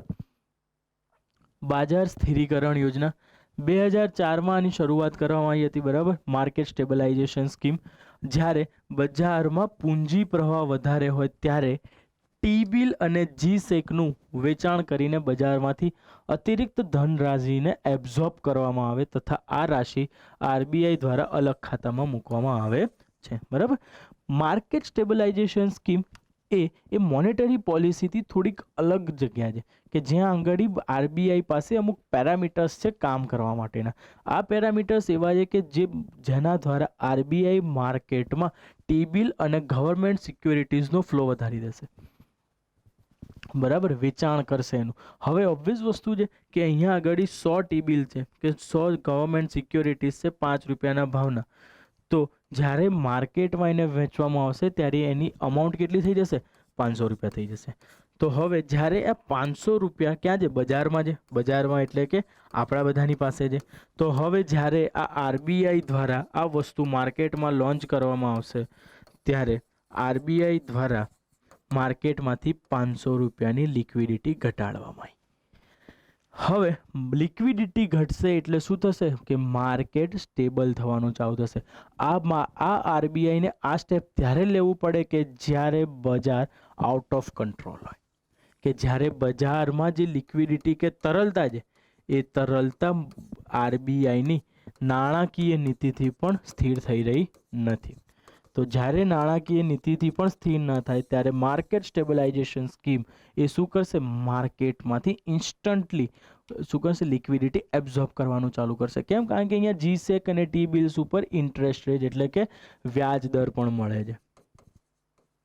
તો આ વ્યાજ દર મળવાના કારણે પબ્લિક શું કરશે? એને નંબર ઓફ અમાઉન્ટ્સમાં પરચેસ કરશે, અને જેટલા પૈસાથી પરચેસ કરશે એટલા પૈસા માર્કેટમાં લિક્વિડિટી ઘટતો જશે. અને જેમ જેમ લિક્વિડિટી ઘટતી જશે કે તરલતા ઘટતી જશે, નાણાંનો પુરવઠો પણ ઘટતો જશે. મની સપ્લાય, અને મની સપ્લાય એકવાર કંટ્રોલ થઈ ગયું તો તમે ઇઝીલી ઇન્ફ્લેશન અને અપાર્ટ ફ્રોમ ઇન્ફ્લેશન ફિસ્કલ પોલિસીને પણ બહુ સારી રીતના મેન્ટેન કરી શકો છો. બરાબર. તો માર્કેટ સ્ટેબલાઇઝેશન સ્કીમ હતી એક. બરાબર. હવે સ્ટેન્ડિંગ ડિપોઝિટ ફેસિલિટી સ્કીમ, આ જ માર્કેટ સ્ટેબલાઇઝેશન સ્કીમ જેવી જ એક યોજના છે કે જ્યાં આગળ શું કરવામાં? સ્ટેન્ડિંગ ડિપોઝિટ ફેસિલિટી કેન્દ્રીય બજેટ 2018-19માં શું કરવામાં આવી હતી? આને રજૂ કરવામાં આવેલી હતી. આનો ઉદ્દેશ્ય શું છે? કે અત્યધિક ફંડને આરબીઆઈ દ્વારા બજારમાં સંચાલિત કરે. બરાબર.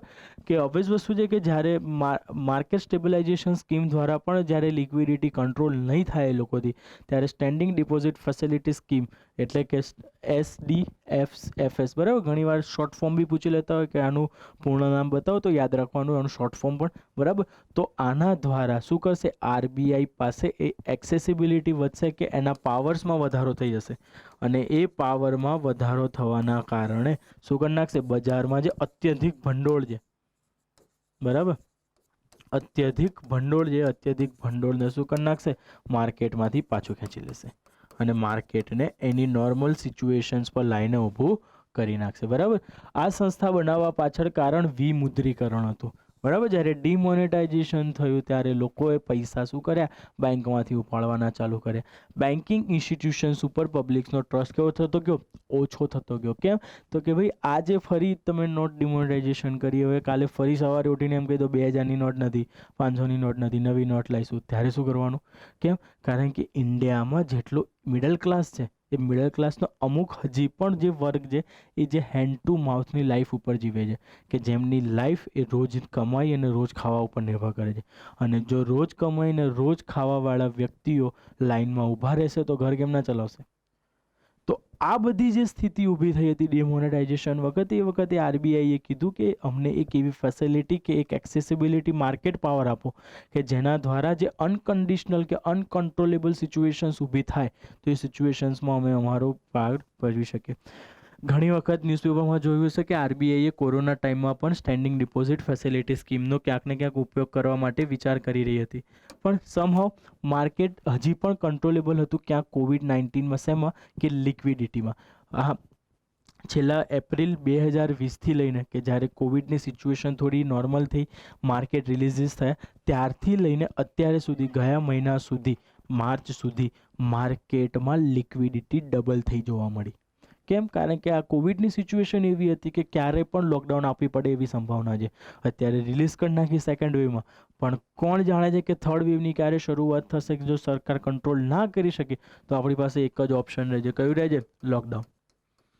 કર્ફ્યુ લગાવી દો, લોકડાઉન કરો, એને બ્રેક કરો, એની ચેઇન બ્રેક કરો. આ તે બધી જેટલી પણ સાયન્ટિફિક મેથડ્સ છે યુઝ કરવાના પ્રયત્નો કરી રહ્યા છે. તો અહીંયા લોકડાઉનમાં પોતાનું ગુજરાન ચલાવવા માટે સરકાર પબ્લિક શું કરશે, એમની સેવિંગ્સ બેન્કિંગ ઇન્સ્ટિટ્યુશન્સમાંથી ઉપાડશે, અને સેવિંગ ઉપાડવાના કારણે માર્કેટમાં મની ફ્લો વધવા લાગ્યો, અને આ જે મની ફ્લો વધ્યો એણે માર્કેટમાં અનકન્ડિશનલ ડિમાન્ડ્સ ઊભી કરી નાખી.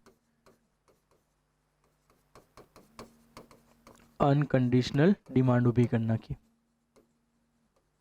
તો આ જે અનકન્ડિશનલ ડિમાન્ડ્સ હતી, આ અનકન્ડિશનલ ડિમાન્ડ્સને કંટ્રોલ કરવા માટે હવે સરકાર કે આરબીઆઈ જેટલા પણ મેજરલી સ્ટેપ્સ લેશે એ સ્ટેપ્સ આપણે જોવાના રહેશે.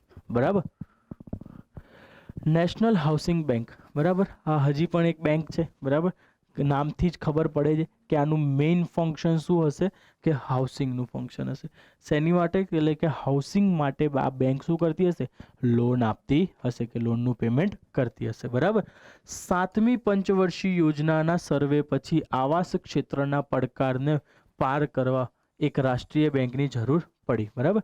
7th 5 year પ્લાન, એ 7th 5 year પ્લાન આવતા આપણને ખબર પડી ગઈ કે ભારતને સસ્ટેન કરવા માટે સૌથી વધારે ફોકસ કરવો પડશે આપણા બેઝિક ઇન્ફ્રાસ્ટ્રક્ચર્સ ઉપર, આધારભૂત સંરચના.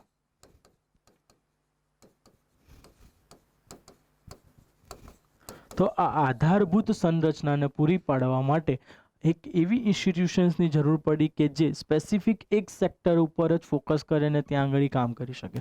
બરાબર. તો ડૉક્ટર સી રંગરાજનની અધ્યક્ષતામાં ઉચ્ચ સ્તરીય સમૂહનું ગઠન કર્યું, અને આ સમિતિએ રાષ્ટ્રીય આવાસ બેંકની ભલામણ આપી, જેને સ્વીકારવામાં આવી. રાષ્ટ્રીય આવાસ નીતિ, નેશનલ હાઉસિંગ પોલિસી 1988, યાદ રાખજો, એ આ સંસ્થાને કાયદાકીય માન્યતા આપી અને 9 જુલાઈ 1988માં સ્થાપના કરવામાં આવી, જે આરબીઆઈના નિયંત્રણ અંદર કાર્ય કરે છે. આનું હેડક્વાર્ટર યાદ રાખી લેજો, દિલ્હીમાં છે. બરાબર.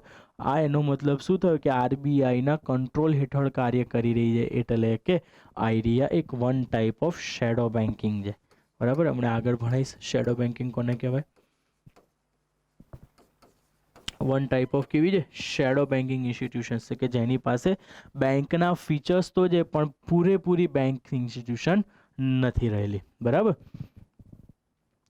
મર્જર ઓફ બેંક, બેંકોનું વિલય. બરાબર. તો બેંકોનું વિલય 1962માં એસબીઆઈ જોડે આઝાદી સમયે કાર્ય કરતી રજવાડાની બેંકને એસોસિએટેડ બેંકનું નામ અપાયું, અને એસબીઆઈ જેની એસોસિએટેડ બેંક કહેવાય, તેની અંતર્ગત 8 બેંકોનો સમાવેશ થઈ છે. બરાબર. State bank of Travancore, state bank of Mysore, state bank of Hyderabad, state bank of Indore, Saurashtra, Bikaner, Jaipur અને Patiala.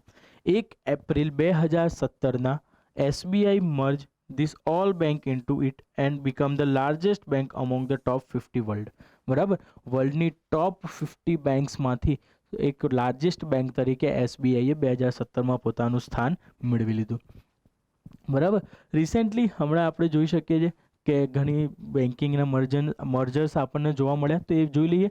Punjab national bank, oriental bank of commerce અને યુનાઇટેડ બેંક ઓફ ઇન્ડિયા એ એન્કર બેંક થઈ ગઈ. કોણ? પીએનબી. ત્રણેય શું થઈ ગયા? અમાલગામેટ કરી દેવામાં આવ્યા. કેનેરા બેંક અને સિન્ડિકેટ બેંકને બંનેને એક કરીને એક બેંક કરી નાખવામાં આવી, કેનેરા બેંક. બરાબર. Union bank of India, Andhra bank અને ધ કોઓપરેશન બેંકને કરીને યુનિયન બેંક ઓફ ઇન્ડિયા બનાવવામાં આવી. બરાબર. Indian bank and the Allahabad bank બંનેને ભેગી કરીને કઈ બેંક બનાવવામાં આવી? ઇન્ડિયન બેંક બનાવવામાં આવી. બરાબર. હવે પીએસબી રેન્ક બાય સાઇઝ બેંકના નેમ, આ જે સ્ટેટ બેંક ઓફ ઇન્ડિયા, ઇન્ડિયાની સૌથી લાર્જેસ્ટ બેંક છે. બરાબર. અને Punjab and Sind bank 12th largest bank છે. બરાબર. Punjab national bank 2nd largest, bank of Baroda 3rd largest, Canara bank 4th અને union bank of India 5th. 5 rank યાદ રાખી લેજો કે ભારતની સૌથી મોટી 5 બેંકોમાં કોના કોના નામ છે. તો આ 5 બેંક છે કે જે લોકો અત્યારે ભારતમાં સૌથી મોટું સ્ટેક હોલ્ડિંગ ધરાવે છે ફાઇનાન્શિયલ માર્કેટમાં. બરાબર. હવે એ જોઈએ કે આ મર્જર કે અમાલગામેશન કેમ કરવું પડ્યું બેંક્સનું. શું એ જે બેંક્સ હતી એમની કેપેસિટીથી ઓછું કામ કરી રહી હતી? તો હા, આપણે જોઈ શકતા હતા કે આના પછી આપણે જ્યારે એનપીએ ભણીશું ત્યારે સમજીશું કે ઘણા બધા એવા સેક્ટર્સ હતા કે જ્યાં આગળ એનપીએના કારણે બેન્કિંગ પરફોર્મન્સ ઘટવા લાગ્યું હતું. તો એ એનપીએ અને બીજા ઘણા બધા રીઝન્સથી શું કરવામાં આવ્યું? અમાલગામેશન કરવામાં આવ્યા બેંક્સના. તો અમાલગામેશનના ફાયદા જોઈ લઈએ. પ્રતિસ્પર્ધામાં વધારો થશે. ઓબ્વિયસ વસ્તુ છે કે જો જાયન્ટ પ્લેયર્સ ભેગા થતા રહેશે તો એમની કોમ્પિટિશન્સ પણ કેવી હશે? હેલ્ધી કોમ્પિટિશન્સ હશે અને માર્કેટને શું કરી શકશે? સારી રીતના સસ્ટેન કરી શકશે. Good governance. હવે આ જેટલી બી બેંક અમાલગામેટ કરી કે ભેગી કરી દીધી, બરાબર, સિમ્પલ ટર્મ્સમાં કહીએ તો હવે આ જે બધી બેંક જે ભેગી કરી છે એનું ત્યાંનું એ લોકોને મેનેજમેન્ટ, દરેક બેંકની પોતાની મેનેજમેન્ટની ખાસિયત છે. દરેક બેંક પાસે પોતાની એક થિંક ટેન્ક છે. તો એક બેંકને હવે 2-3 બેંકની થિંક ટેન્ક મેનેજમેન્ટ અને દરેક વસ્તુ મળવાથી હવે શું થઈ જશે? ગુડ ગવર્નન્સ એ ઊભું થઈ જશે. સેકન્ડલી, જેટલી બેંક્સ ઓછી હશે એટલું સરકારને કંટ્રોલ કરવું ઇઝી થઈ જશે. આરબીઆઈને કંટ્રોલ કરવું શું થઈ જશે? ઇઝી થઈ જશે. તો ઓબ્વિયસ વસ્તુ છે, ગુડ ગવર્નન્સ એસ્ટાબ્લિશ થઈ શકશે. બરાબર, કે કોર બેન્કિંગ થ્રુ કે internet banking through, information communication technology through RBI એમની ઉપર બહુ ઇઝીલી કંટ્રોલ મિકેનિઝમ્સ ડેવલપ કરી શકશે. બરાબર, દક્ષતા, એફિશિયન્સી વધશે, પ્રૌદ્યોગિકી એક જ થશે. બરાબર, પ્રૌદ્યોગિકી ઓબ્વિયસ વસ્તુ છે, આટલી બધી બેંક્સ છે, આટલું બધું ભંડોળ હવે એમની પાસે આવશે તો ધીરે ધીરે એ લોકો પોતાની ટેકનોલોજીને શું કરી શકશે? ડેવલપ ટેકનોલોજીમાં કન્વર્ટ કરી શકશે. રિસેન્ટલી તમને પ્રૌદ્યોગિકી એકીકરણનું એક એક્ઝામ્પલ આપું તો થોડા ટાઈમ પહેલાં જ ઈ-વે બિલ, શું છે? ઈ-વે બિલ ને ફાસ્ટેગ સાથે કનેક્ટ કરી દેવામાં આવ્યું. બરાબર, કેમ? કારણ કે અહીંયા ઈ-વે બિલમાંથી, આપણે ઈ-વે બિલ ભણીશું જ્યારે જીએસટી ભણતા હોઈશું ત્યારે, પણ અહીંયા એ સમજી લો કે ઈ-વે બિલ એ શું છે? જીએસટી ડિપાર્ટમેન્ટને એક ડેટા આપે છે કે કેટલો ટ્રેડ અને કેટલું પ્રોડક્શન ના તે બધું થાય છે. એના બેઝિસ ઉપર એ લોકો મેઝરમેન્ટ કરતા હોય છે. પણ ખબર પડી કે કેટલા પણ ફેક ઇન્વોઇસીસ બનતા હતા, કેટલા ઇન્વોઇસીસ નહોતા બનાવતા. એના કારણે ઈ-વે બિલ એ લોકોને સક્સેસફુલ નહોતું થતું. તો શું કરી નાખ્યું? ફાસ્ટેગ સાથે કનેક્ટ કરી નાખ્યું. તો હવે ફાસ્ટેગ સાથે કનેક્ટ કરવાથી જ્યારે પણ કોઈ કન્સાઇનમેન્ટ એટલે કે કોઈ પણ માલ એ એક ક્ષેત્રમાંથી બીજા ક્ષેત્રમાં જતો હશે ત્યારે શું થઈ જશે? ઓટોમેટિક નોટ થઈ જશે. તો આ જીએસટી પાસે શું થશે? એક પ્રોપર ડેટા ભેગો થઈ શકશે જેના બેઝિસ ઉપર એ લોકો ફ્યુચરમાં બહુ એક્યુરેટ ડિસિઝન્સ લેવાના સ્ટેજીસ ઉપર આવી શકે છે. બરાબર, રિકવરી ઓબ્વિયસ વસ્તુ છે કે આટલી બધી બેંક્સ હતી, ફેલિયર્સ હતી અમુક બેંક, બરાબર, જેમના બિઝનેસ એટલા સારા નહોતા થતા. એ લોકો માર્કેટને ઇનસ્ટેબલ કરતા હતા, સ્ટેબલ નહોતા કરી શકતા. જે સિચ્યુએશન હતી એ પણ બગાડતા હતા ઘણા સમય ઉપર. બરાબર, કોલેપ્સ થવાના રસ્તા ઉપર આવી જાય અને ફાઇનાન્શિયલ ઇન્સ્ટિટ્યુશન્સના પાયા હલી જતા હતા. તો હવે રિકવરી બી કરી શકશે અને સેલ્ફ એફિશિયન્સી પણ વધી શકે છે. બરાબર, સૌથી મોટો ગેરફાયદો હવે જોઈ શકીએ કે જ્યાં એક જ જેવી બધી બોડી ભેગી થશે ત્યાં આગળ શું થશે? ક્લેશિસ જોવા મળશે. તો ડિસિઝન મેકિંગની ક્રિયા ધીમી થઈ જશે. પેલો કહેશે નોર્થ, પેલો કહેશે સાઉથ, ઈસ્ટ, વેસ્ટ, ચારે દિશામાં વસ્તુ બોલાશે અને એક સેન્ટ્રલાઇઝ ડિસિઝન્સ ક્યારે આવી શકશે નહીં. ક્યારેય નહીં, બટ આવશે, પણ એની પ્રોસેસ કેવી હશે? એકદમ ધીમી હશે.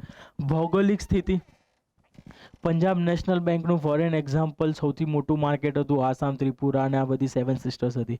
મીનવાઇલ ઓરિયન્ટ બેંકનું સૌથી મોટું માર્કેટ હતું ગુજરાત, મહારાષ્ટ્રના તે બધું. તો હવે શું થશે? બંનેના અકાઉન્ટ્સ એટલે કે જે જોગ્રાફિકલ કન્ડિશન્સ હતી ત્યાં આગળ મોટી ડાયવર્સિફિકેશન જોવા મળતી હતી.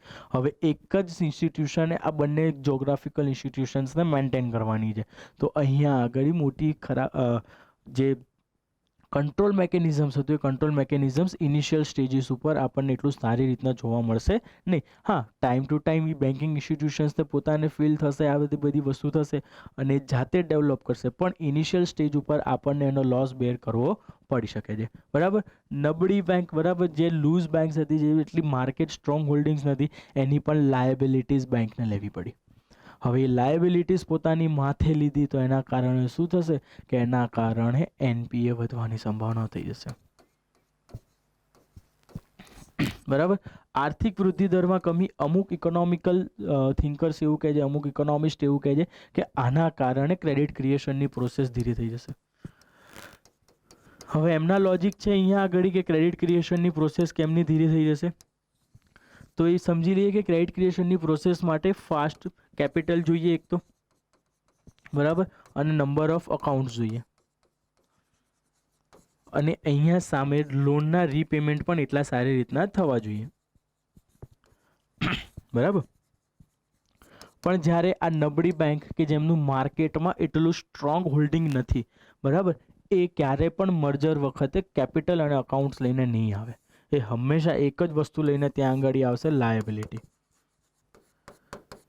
હવે જે એક્ઝિસ્ટિંગ બેંક જોડે પહેલેથી ઘણી બધી લાયબિલિટીઝ છે, જવાબદારીઓ છે, તો હવે આ જવાબદારીમાં આ જવાબદારી પણ એડ થઈ.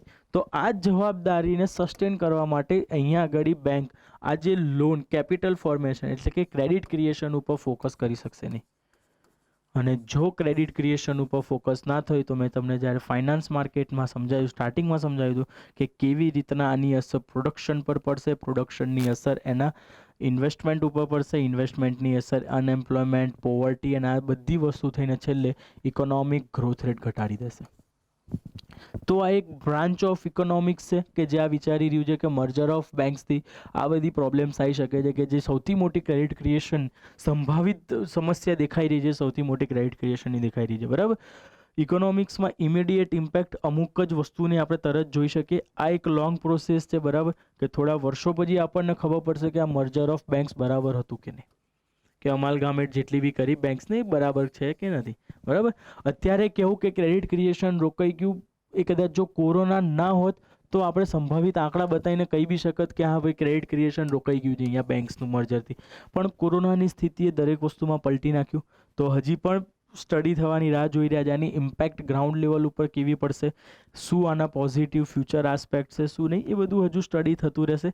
પણ જે થિયોરેટિકલ લિટરેચર વેમાં જે એની ક્રિટિસિઝમ અને પોઝિટિવ આસ્પેક્ટ છે એ આટલા અત્યારે માર્કેટમાં દેખાઈ રહ્યા છે, બરાબર. ક્રેડિટ ક્રિએશન હું નહોતો કહેવાનો, પણ આ પાછળ કહેવા પાછળનું એક કારણ હતું કે ઘણીવાર આર્ટિકલમાં તમને દેખાશે કે મર્જર ઓફ બેંક્સના કારણે ક્રેડિટ ક્રિએશન ઉપર નેગેટિવ ઇમ્પેક્ટ પડે છે. તો અહીંયા સમજી લો તો તમને વાંધો ના આવે, બરાબર. IDBI, industrial development bank of India, 1964માં સંસદ દ્વારા industrial development bank of India 1964 pass કરી 1994માં આ બેંકની સ્થાપના કરવામાં આવી, બરાબર. ટાઈમ પીરિયડ જોઈ શકો છો કેટલો મોટો છે અહીંયા આગળ. અને આ સમયની તમે ભારતની આઝાદી પછીની સ્થિતિ પણ જોઈ શકો છો કે ઇકોનોમી તરફ આપણો ફોકસ ના હોવું સ્વાભાવિકપણે હતું, કારણ કે આપણી સમસ્યાઓ જ એટલી હતી કે ક્યારે પણ ઇકોનોમી તરફ આપણે ફોકસ ના કરી શક્યા. દેન તથા તેનું નામ આઈડીબીઆઈ રાખવામાં આવ્યું. અધિકાંશ શેર ખાનગી નિવેશકો જોડે છે, તેથી એક શું છે, ખાનગી બેંક છે. યાદ રાખજો, પબ્લિક સેક્ટર બેંક નથી, આ એક પ્રાઇવેટ બેંકના રૂપે કામ કરે છે. 2004માં સંસદ દ્વારા આઈડીઆઈ બેંકમાં વિલય કરીને સરકારની સ્વામિત્વ 50% આજુબાજુ થઈ ગયું, બરાબર. આજુબાજુ થઈ ગયેલું છે 50%નું. તો પાર્શિયલી પીપીપી મોડલ ઉપર કામ કરે છે આ બેંક અત્યારે, પબ્લિક પ્રાઇવેટ પાર્ટનરશિપ મોડલ ઉપર, કે જ્યાં આગળ પ્રાઇવેટ અને પબ્લિક એટલે ગવર્મેન્ટ બંને સેક્ટર્સનો રોલ આપણને જોવા મળે છે, બરાબર. તમારું હોમવર્ક રહેશે કે સીડબી શું છે, બરાબર. આઈડીબીઆઈ સમજે તો હવે સીડબી શું છે, શું કાર્ય કરે છે, આ વસ્તુ તમારે જાતે સમજવાની રહેશે. આ જ ફિલોસોફીના બેઝિસ ઉપર ચાલે છે ઇન્ડસ્ટ્રીયલ ડેવલપમેન્ટ. આનો મેઇન ફિલોસોફી કે આનું દર્શન આ બેંક પાછળનું એ છે કે ઇન્ડસ્ટ્રીયલ ડેવલપમેન્ટ કરવાનું છે. મેં તમને પહેલાં બી કીધું કે આ બધી પ્રોસેસ બેન્કિંગ ડિસેન્ટ્રલાઇઝેશન કરવાની છે, કે કમર્શિયલ બેંક ઉપર દરેક વસ્તુના ભારણ ના રહે, અને માર્કેટને જ્યારે પોતાની સ્થિતિ બગડે ત્યારે એના કારણે માર્કેટ બગડતું હતું. કેમ? કારણ કે અલગ અલગ પ્લેયર્સ હતા નહીં માર્કેટમાં, અલગ અલગ સેક્ટરમાં, કે જે એને રેગ્યુલેટ કરી શકે. તો આઈડીબીઆઈ શેની માટે છે? ઇન્ડસ્ટ્રીયલ ડેવલપમેન્ટ માટે છે. સ્પેસિફિક આ કોની માટે કામ કરશે? ફક્ત ને ફક્ત ઇન્ડસ્ટ્રીયલ ડેવલપમેન્ટ માટે કામ કરશે, બરાબર. મુદ્રા બેંક એક સ્કીમ છે, micro units development and the refinance agency bank, બરાબર. 3 સ્કીમ એની અંદર ચાલી રહી છે, 3 સેગમેન્ટ છે, શિશુ, કિશોર અને તરુણ, બરાબર. શિશુની અંતર્ગત 50,000 રૂપિયા સુધીનું રીફાઇનાન્સિંગ ફેસિલિટીઝ થાય છે. કિશોરની અંતર્ગત 50,000થી 5 લાખ સુધી, અને તરુણમાં 5 લાખથી 10 લાખ સુધીનું જે સ્ટાર્ટઅપ્સ બિલ્ડઅપ કરવાનું છે, બરાબર. કે જે આ ગવર્મેન્ટનો અત્યારે મોટો છે કે એન્ટરપ્રેન્યોર્સ અને ઇન્ડસ્ટ્રીઝ ઉપર ફોકસ કરો, બરાબર. સેલ્ફ રિલાયન્સ બનો, તો આ સેલ્ફ રિલાયન્સના તે બધી જે ફિલોસોફી છે, આ બધી ફિલોસોફીને બચાવી રાખવા માટે આ એક મુદ્રા સ્કીમ ચાલી રહી છે કે જે સ્ટાર્ટઅપ્સ એન્ટરપ્રિન્યોર્સને હેલ્પ કરે છે ક્યાં સુધી અપ ટુ 10 લાખ. આ ડિસાઇડ થશે તમારો બિઝનેસનો ક્રાઇટેરિયા કયો છે. બરાબર. તો આજના લેક્ચરમાં અહીંયા સુધી આપણે ડિફરન્ટ ટાઈપ ઓફ બેન્કિંગ ઇન્સ્ટિટ્યુશન્સને સમજ્યા, એમના રોલ્સને સમજ્યા, કોણે ભલામણ આપી હતી, કોના બેઝિસ ઉપર એનું ફોર્મેશન કરવામાં આવ્યું અને એનો મુખ્યતઃ ઉદ્દેશ્ય ક્યાંક ને ક્યાંક ફળીને ગ્રામીણ વિકાસનો છે, કાં તો પર્ટિક્યુલર કોઈ સેક્ટર છે એના ડેવલપમેન્ટ માટેનો છે, અથવા નાણાકીય સમાવેશનનો છે, અથવા બધા છે. બરાબર. ઘણી એવી બેન્કિંગ ઇન્સ્ટિટ્યુશન સમજ્યા કે જેમને રૂરલ ડેવલપમેન્ટ અને ફાઇનાન્શિયલ ઇન્ક્લુઝન બંને એમના મોટો રહેલા છે. તો ઇર્દ ગિર્દ કમર્શિયલ બેંક સિવાય આ બધી એવી બેન્કિંગ ઇન્સ્ટિટ્યુશન છે કે જે પર્ટિક્યુલર કોઈ એક સેક્ટર પૂરતી કાર્ય કરતી હોય છે. બરાબર. તો આજનો લેક્ચરમાં અહીંયા સુધી. નેક્સ્ટ લેક્ચરમાં આપણે એનપીએ ભણીશું અને એનપીએને ભણ્યા બાદ આપણે નેક્સ્ટ ટાઈમ ફાઇનાન્શિયલ ઇન્ક્લુઝનને પણ સમજવાનો પ્રયત્ન કરીશું. ત્યાં સુધી all the best. Take care.